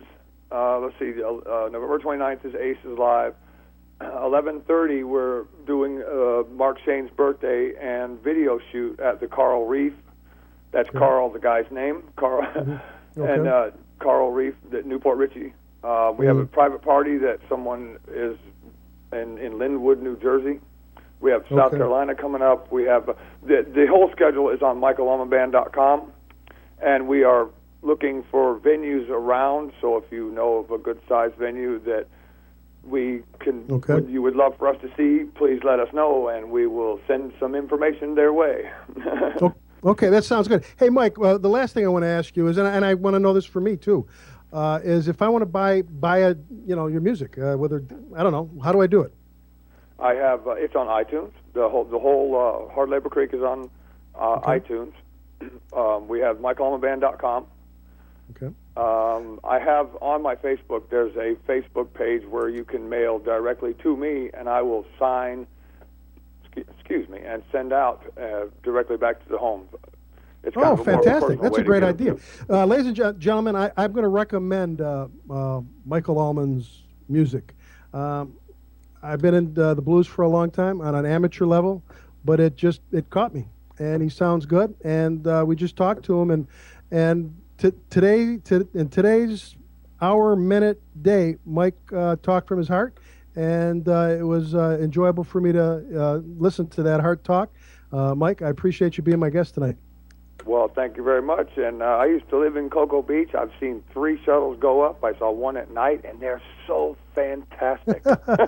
You're a lucky man. I'll tell that to the guest when it comes out. I appreciate it, Mike. There's have a good one. Segue. Thank you, buddy. My pleasure. Ladies and gentlemen, we're going to take our longer break. It's a little bit longer, 4 minutes. Go to the bathroom, get something to eat. And if you can't listen to the whole show, listen to it as a podcast. Go to the kovacsperspective.com. But right now, commercial break. Come back, and we're going to talk about space.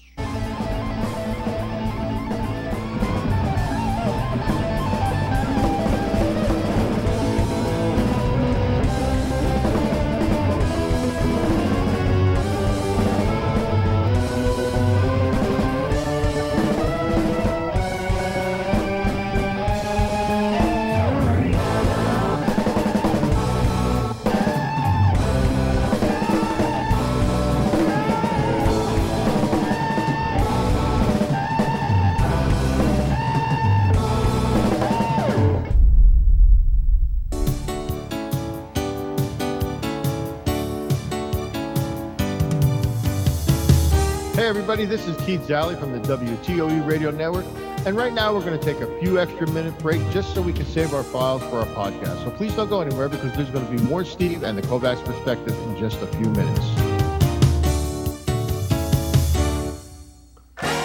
Thank Thank you, and we're back. You know, when it comes to fighting crime, he's never gonna roll over. He's McGruff the crime dog. Roll over. You're okay, Joy. Thanks. And I got 2 words to make your neighborhood safer. Uh-huh. Coffee cake. Ah, the old poison coffee cake trick. The cook takes a bite, falls down to the ground. No, it's for your neighbors.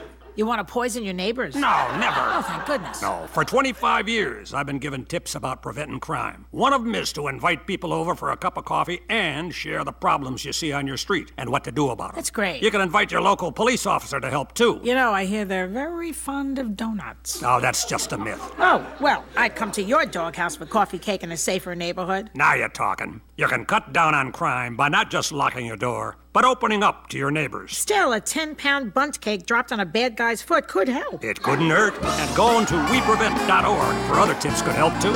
A message from the U.S. Department of Justice, Crime Prevention Coalition of America, National Crime Prevention Council, and the Ad Are you Council. stuck in front of your computer listening to our shows? Well, you may be happy to know that you don't have to be anymore. Hi, this is Keith Zalley, your announcer here at WTOE Radio. Of course, you know we broadcast live on throughoureyes.org, but did you know we simulcast on Facebook, Ustream.tv, as well as all of our show's host websites? And now you don't have to be stuck trying to catch your favorite show on your computer. You can listen or even watch our shows live right on your smartphone or iPad. During broadcast nights, just point your phone or iPad browser to our mobile site, m.throughoureyes.org, and click on the Listen or Watch Live link. WTOE also offers many smart apps for your iPhone, BlackBerry, Android, Windows Mobile, or Nokia phones, iPads too. All for free.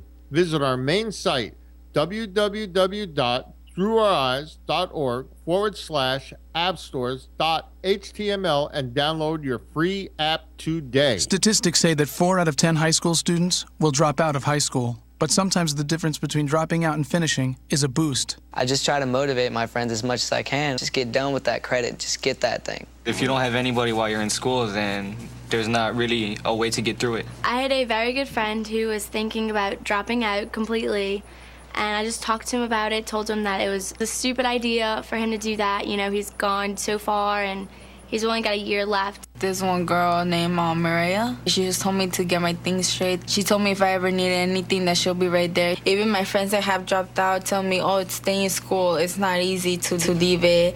You think it's the best thing, but then when you've done it, you realize that it wasn't. 10 real-life, at-risk students are filming their year, so you can see what it's really like trying to get through high school. Go to boostup.org to see their stories and give someone you know a boost so they can finish.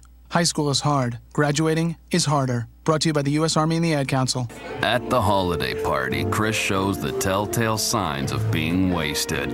He tells his boss the one about the salesman and the talking bar stool. Laughing, he excuses himself to hit the head. He decides a plant will do just fine. Chris misses the plant. Finished, he raids the company fridge and eats 27 deviled eggs while drinking the special punch nicknamed Rocket Fuel. He makes out with Kathy from accounting. He decides to make a funny holiday card. Sitting on the copying machine, Chris laughs hysterically. He writes, "Happy Holidays from Stinky the Elf."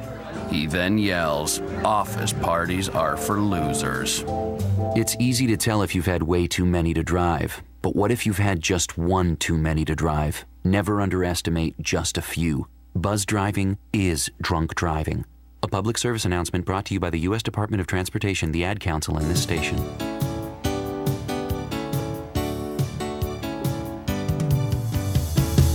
And now back to the Kovacs Perspective. Many years ago, I was in Canada, near Niagara Falls, at an amusement park. And I enjoying myself, and I happened to look up in the sky, and lo and behold, I see a huge jumbo jet. Looked like a 747 that I had been on in the past. And on top of this 747 was another airplane. I mean, I look and I go, wait a minute. I'm not drinking. I'm not smoking anything crazy. And I think I'm sane.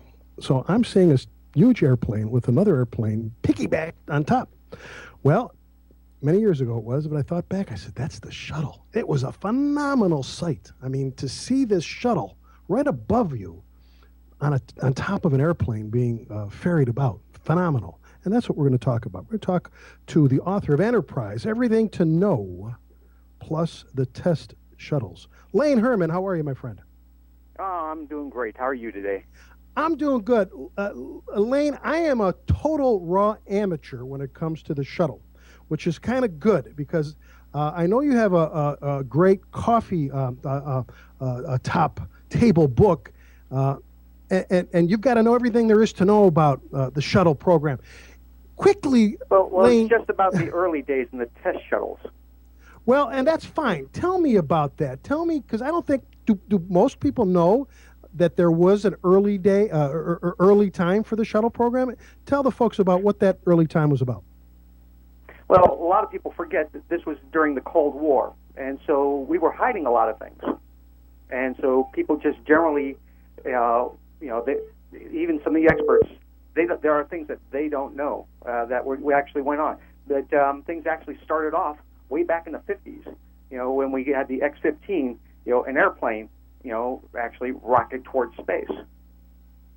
I had no idea that it went so far back. But when did it come into the public's limelight, the spotlight? About when? What happened was Nixon was canceling the Apollo program, and they were trying to move. There were already plans to move on to the next phase, which was the space shuttle. So that would have been in the 70s that people finally became aware of it. The space shuttle was actually signed off by Congress in '69. In 1969. Okay, now, didn't we lose a couple of shuttles that I never knew about until I did a little research about your book? We actually lost shuttles, right? As far as misplacing them, yes, we actually misplaced 2. How do you misplace a space shuttle? Lane, you got to fill me in on that. Well, the most interesting one I found was people don't realize there's a friend of mine who's a very big space enthusiast, lives in L.A., and she didn't know that they have 2 space shuttles there right now in L.A.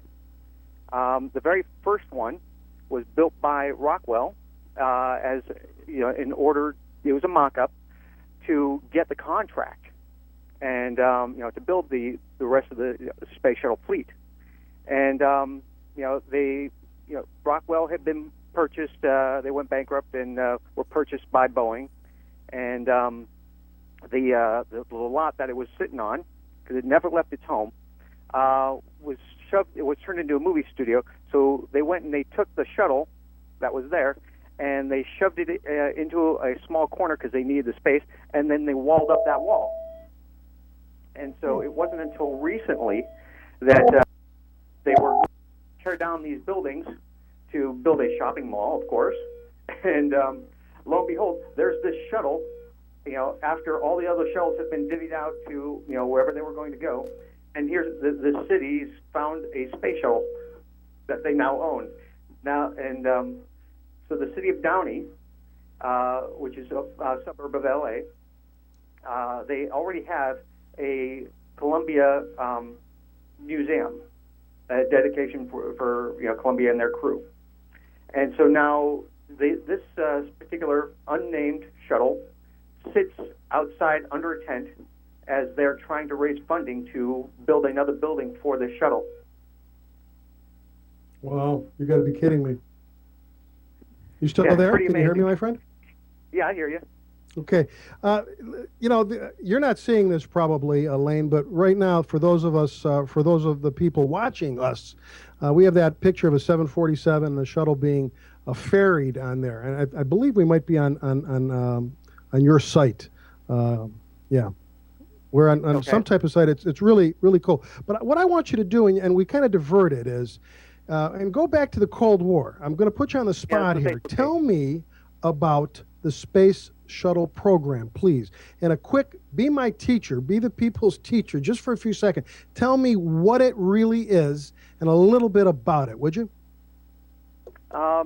Basically, it was designed for low Earth orbit only, to get man from space, from Earth to space, and to orbit the Earth. It wasn't to go beyond Earth, so it wasn't designed to go to the moon. It wasn't designed to go anywhere else except for orbiting around Earth. Now, see, you've just enlightened me on that because you use the term low Earth orbit, and that's very interesting, and now it makes more sense to me. So this was right outside the bounds of, geez, how do I say this, Lane? The bounds of Earth, right on the beginning stages of space. Is that where the shuttle hung out, so to say? Well, sometimes, but mostly there's a nice middle spot where they, we still have to be in the gravity of Earth. And so a great example is, the Hubble telescope. That is the farthest out any shuttle has ever been, for two reasons. One, because of, the further out you get, there's less gravity pull. The second reason is fuel. If you go out too far, you don't have the fuel to come back. Well, I don't know if you know how well you're explaining it, because if you can explain it to my tiny little brain on this topic area, and you're doing that, I had no idea that it has to be in the gravity of the Earth, right? I had no idea. Well, let me ask you, let me play devil's advocate here. What happens if, or can that happen where you go, where a manned shuttle goes a little bit too far and they get out? It's never happened because we've never lost anybody that we're aware of, right? In right. Space, but not that way anyhow. And it's funny when I started to say that, Lane, I caught myself because do we really know everything? Would we have been told about that? And I think probably your answer, I won't even ask you because I pretty much can probably read your mind. Who knows? Something could have happened and maybe it would be kept from people. But I mean, if I was the astronaut running a shuttle, and I wouldn't be because I'd be too much of a chicken to do that.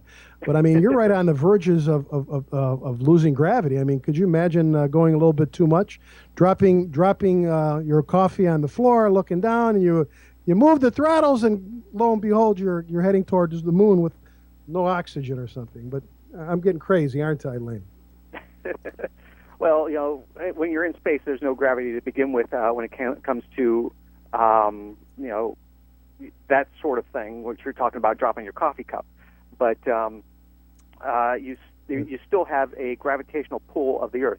That was one of the things about when we went to the moon, is that they were going on out there, and so they were kind of free-floating, as you were, would say.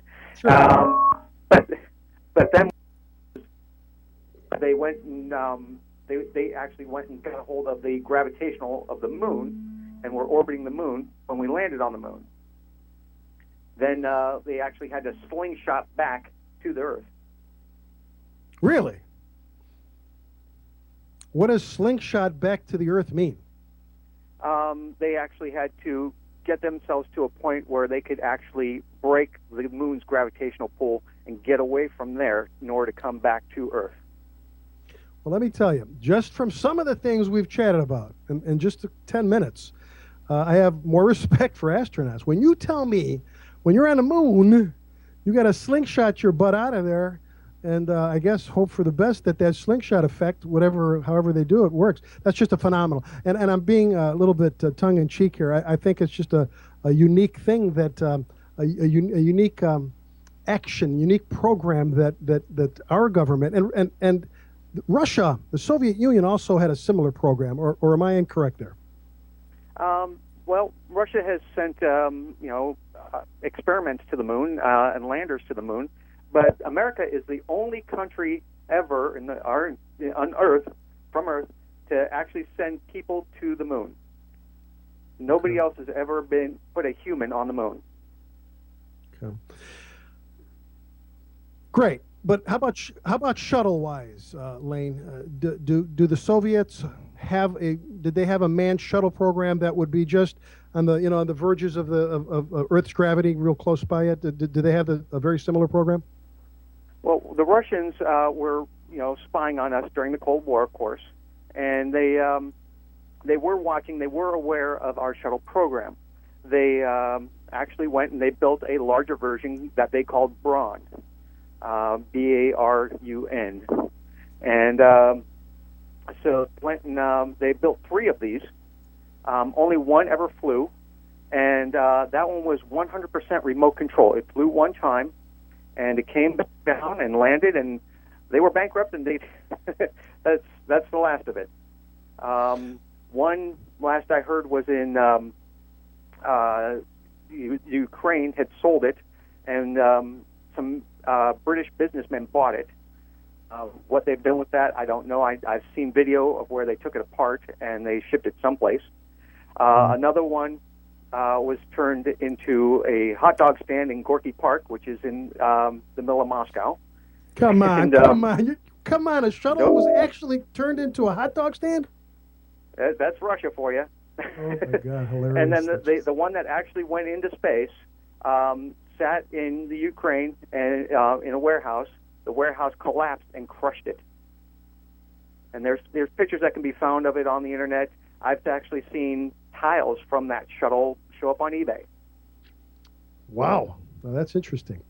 There's some unique stories. I told you, ladies and gentlemen, if you're a space enthusiast, and unless you're an expert like Lane Hermann is, you probably haven't heard some of this stuff.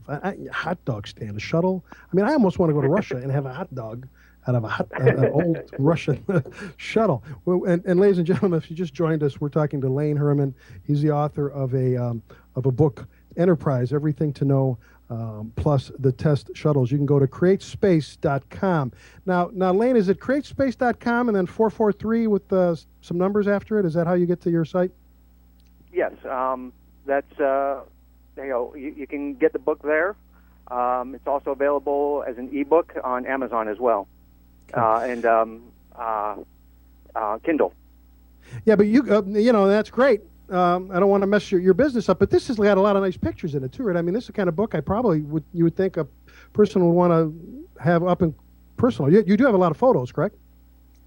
The purpose of this was I wanted to keep it simple, and I wanted to people say, well, that sounds really crazy.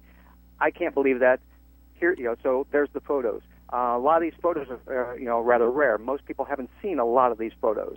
That's a great photo on the cover there. That really is great. My producer, the head boss, so to speak, has a question. But before I'm going to allow him to go on his airwaves, I want to ask you one thing, and then we're going to go to the boss. But I wanted to ask you, why is the shuttle, or I should say, why was the shuttle program a good thing, or was it just a waste of billions and billions of dollars? Enlighten me. Oh, we actually learned a lot about it, going into space. I mean, we knew some. We had learned from other previous programs, but we had no real sustained way of being continuously in space for days at a time, and being able to actually have the room to conduct experiments. Skylab was, that went up in '73, and it only ever got manned 3 times, which is a shame. It was just abandoned up there. We have this great space laboratory, and for political reasons, we weren't allowed to go there. And of course, that came down in '79. The space shuttle allowed us to go and do multiple roles, as far as we could do our experiments. We could also take up satellites, because Congress wanted to actually try and make money off of it. That was one of the reasons why is that they thought they could make money off of it. And then, of course, building the space station. Okay, now I get that. We built the space station, and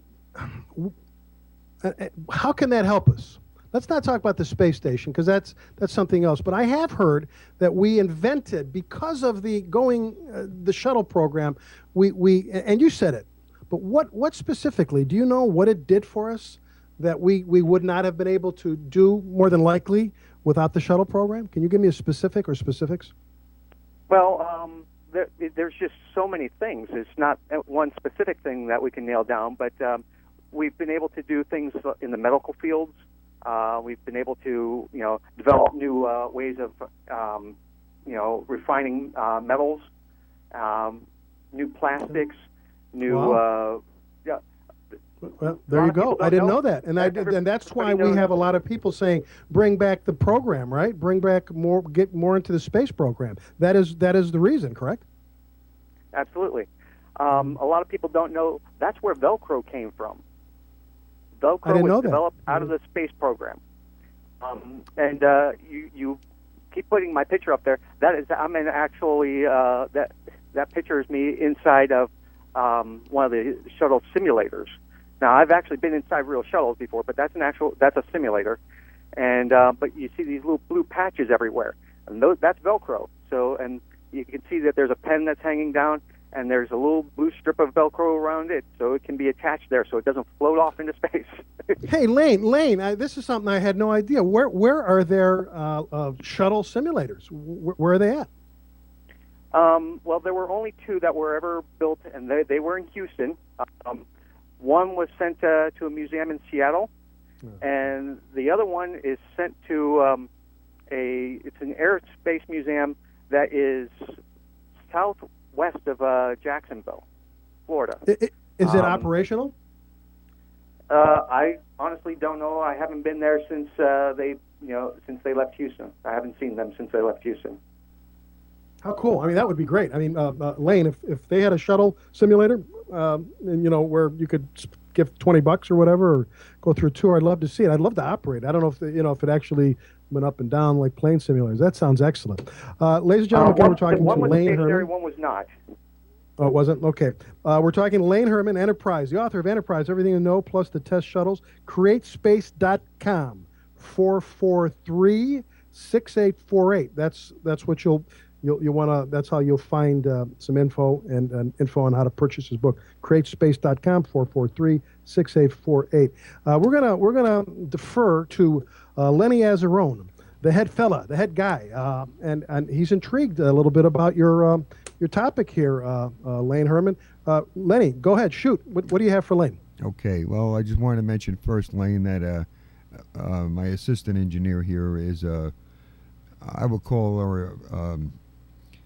I was going to say Trekkie, but it has nothing to do with it. She really is into the shuttle. So if they ever shot off a shuttle while we had to do a show, she'd tell me she would be out sick. So she loves this stuff, and so do I. But what I wanted to ask you was, and I just wonder if you've ever heard anything of the following. Years ago, there was a TV show called The West Wing, and they had a story plot line that I found intriguing, and I never heard anything about it except for on a TV show, and that is, do you think we have or had, I would still say have, a military space shuttle? We actually do, and it's flying on occasion. It's the X-47. It looks very much like the space shuttle. It's all remote control. It's very small.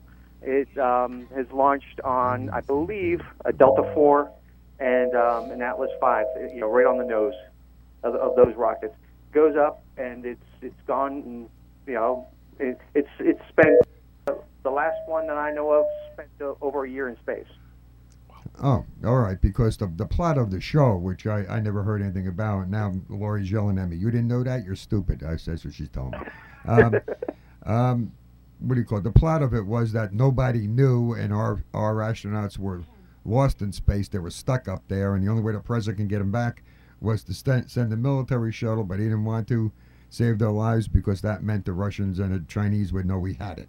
That was the plot line. So I didn't actually know we had anything of the sort.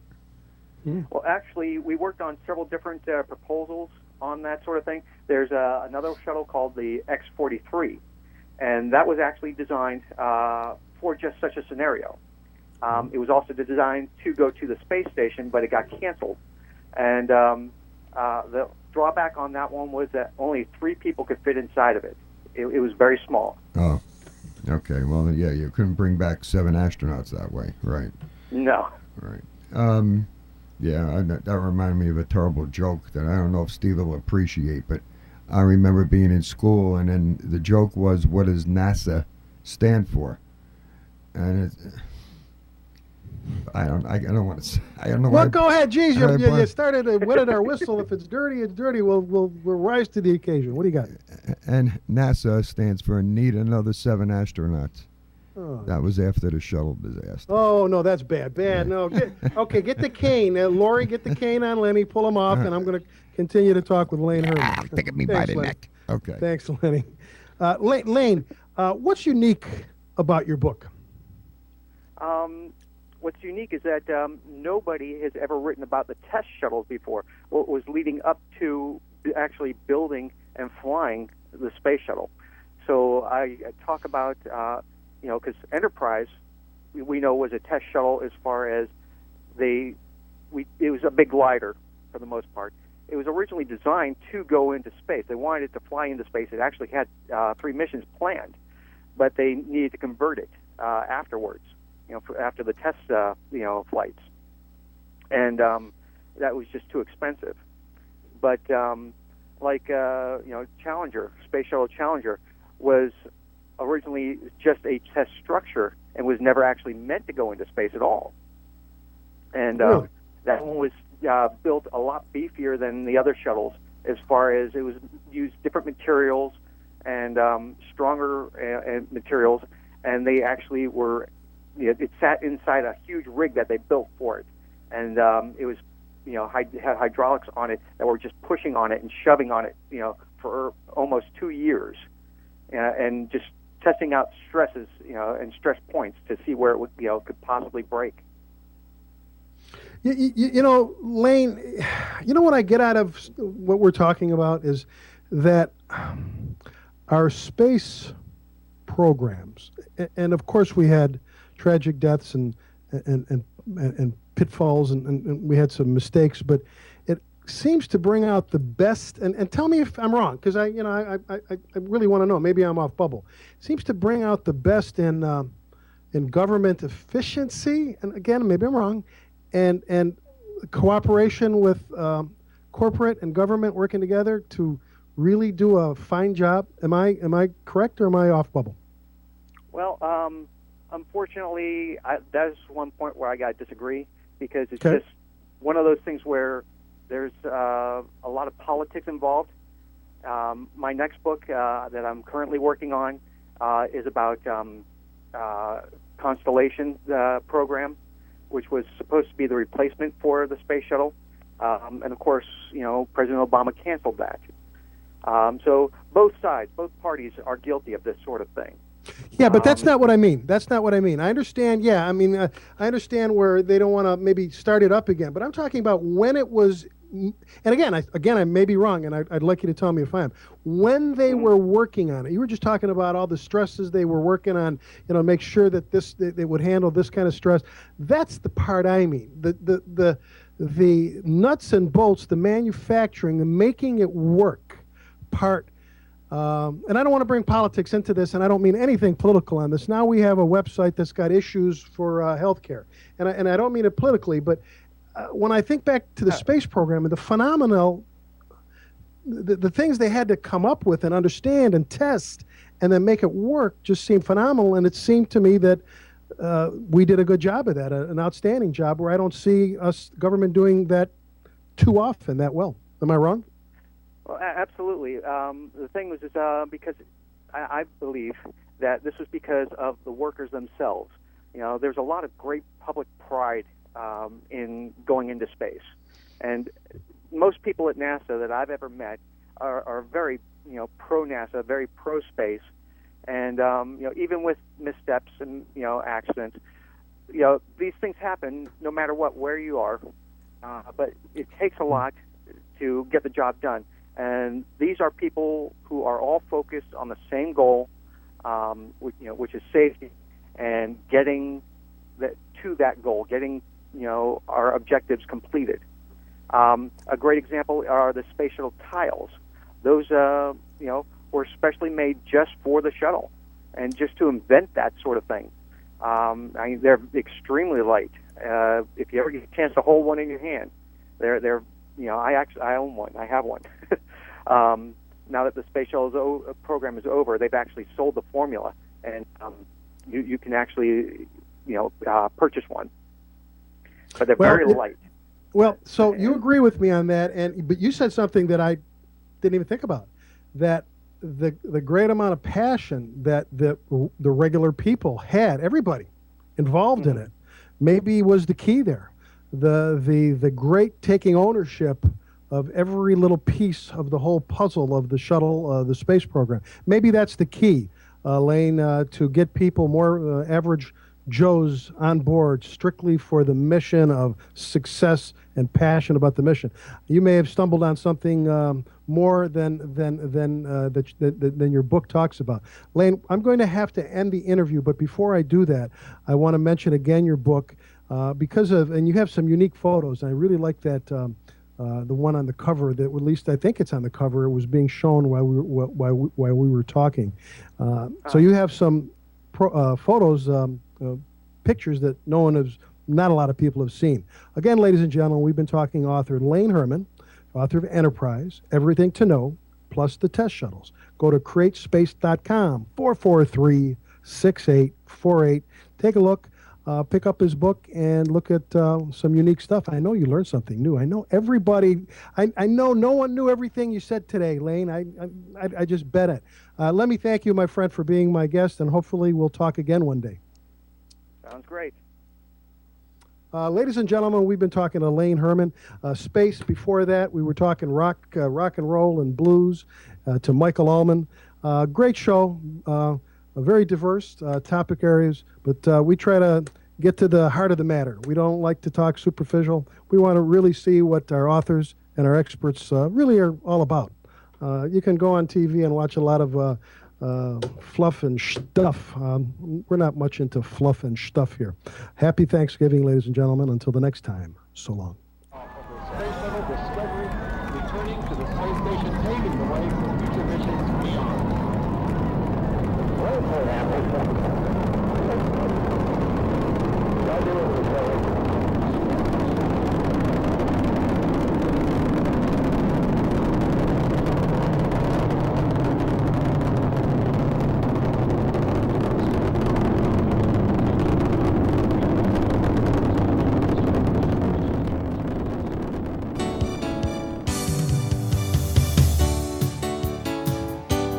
Kovacs Perspective is brought to you by the WTOE Radio Network at throughoureyes.org. All WTOE shows are available as a podcast. Visit our podcast page to learn more. The Kovacs Perspective was written by Steve Kovacs, directed by Tom Bendenwald Jr., technical director and audio engineer Len Azzarone, assistant audio engineer Lori Vescuso. For more information about the Kovacs Perspective, visit www.allsourcesecurity.com. All words, ideas, and comments expressed on the Kovacs Perspective are those of Steve Kovacs and not necessarily those of the National Federation of the Blind, the NFB Northeast New Jersey chapter, or the WTOE Radio Network. Until next time, I'm Keith Zally.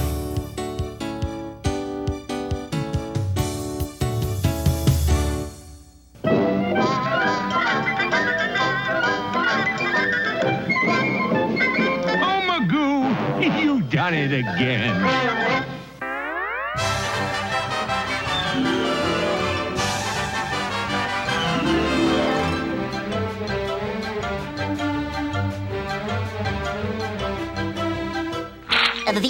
That's all, folks.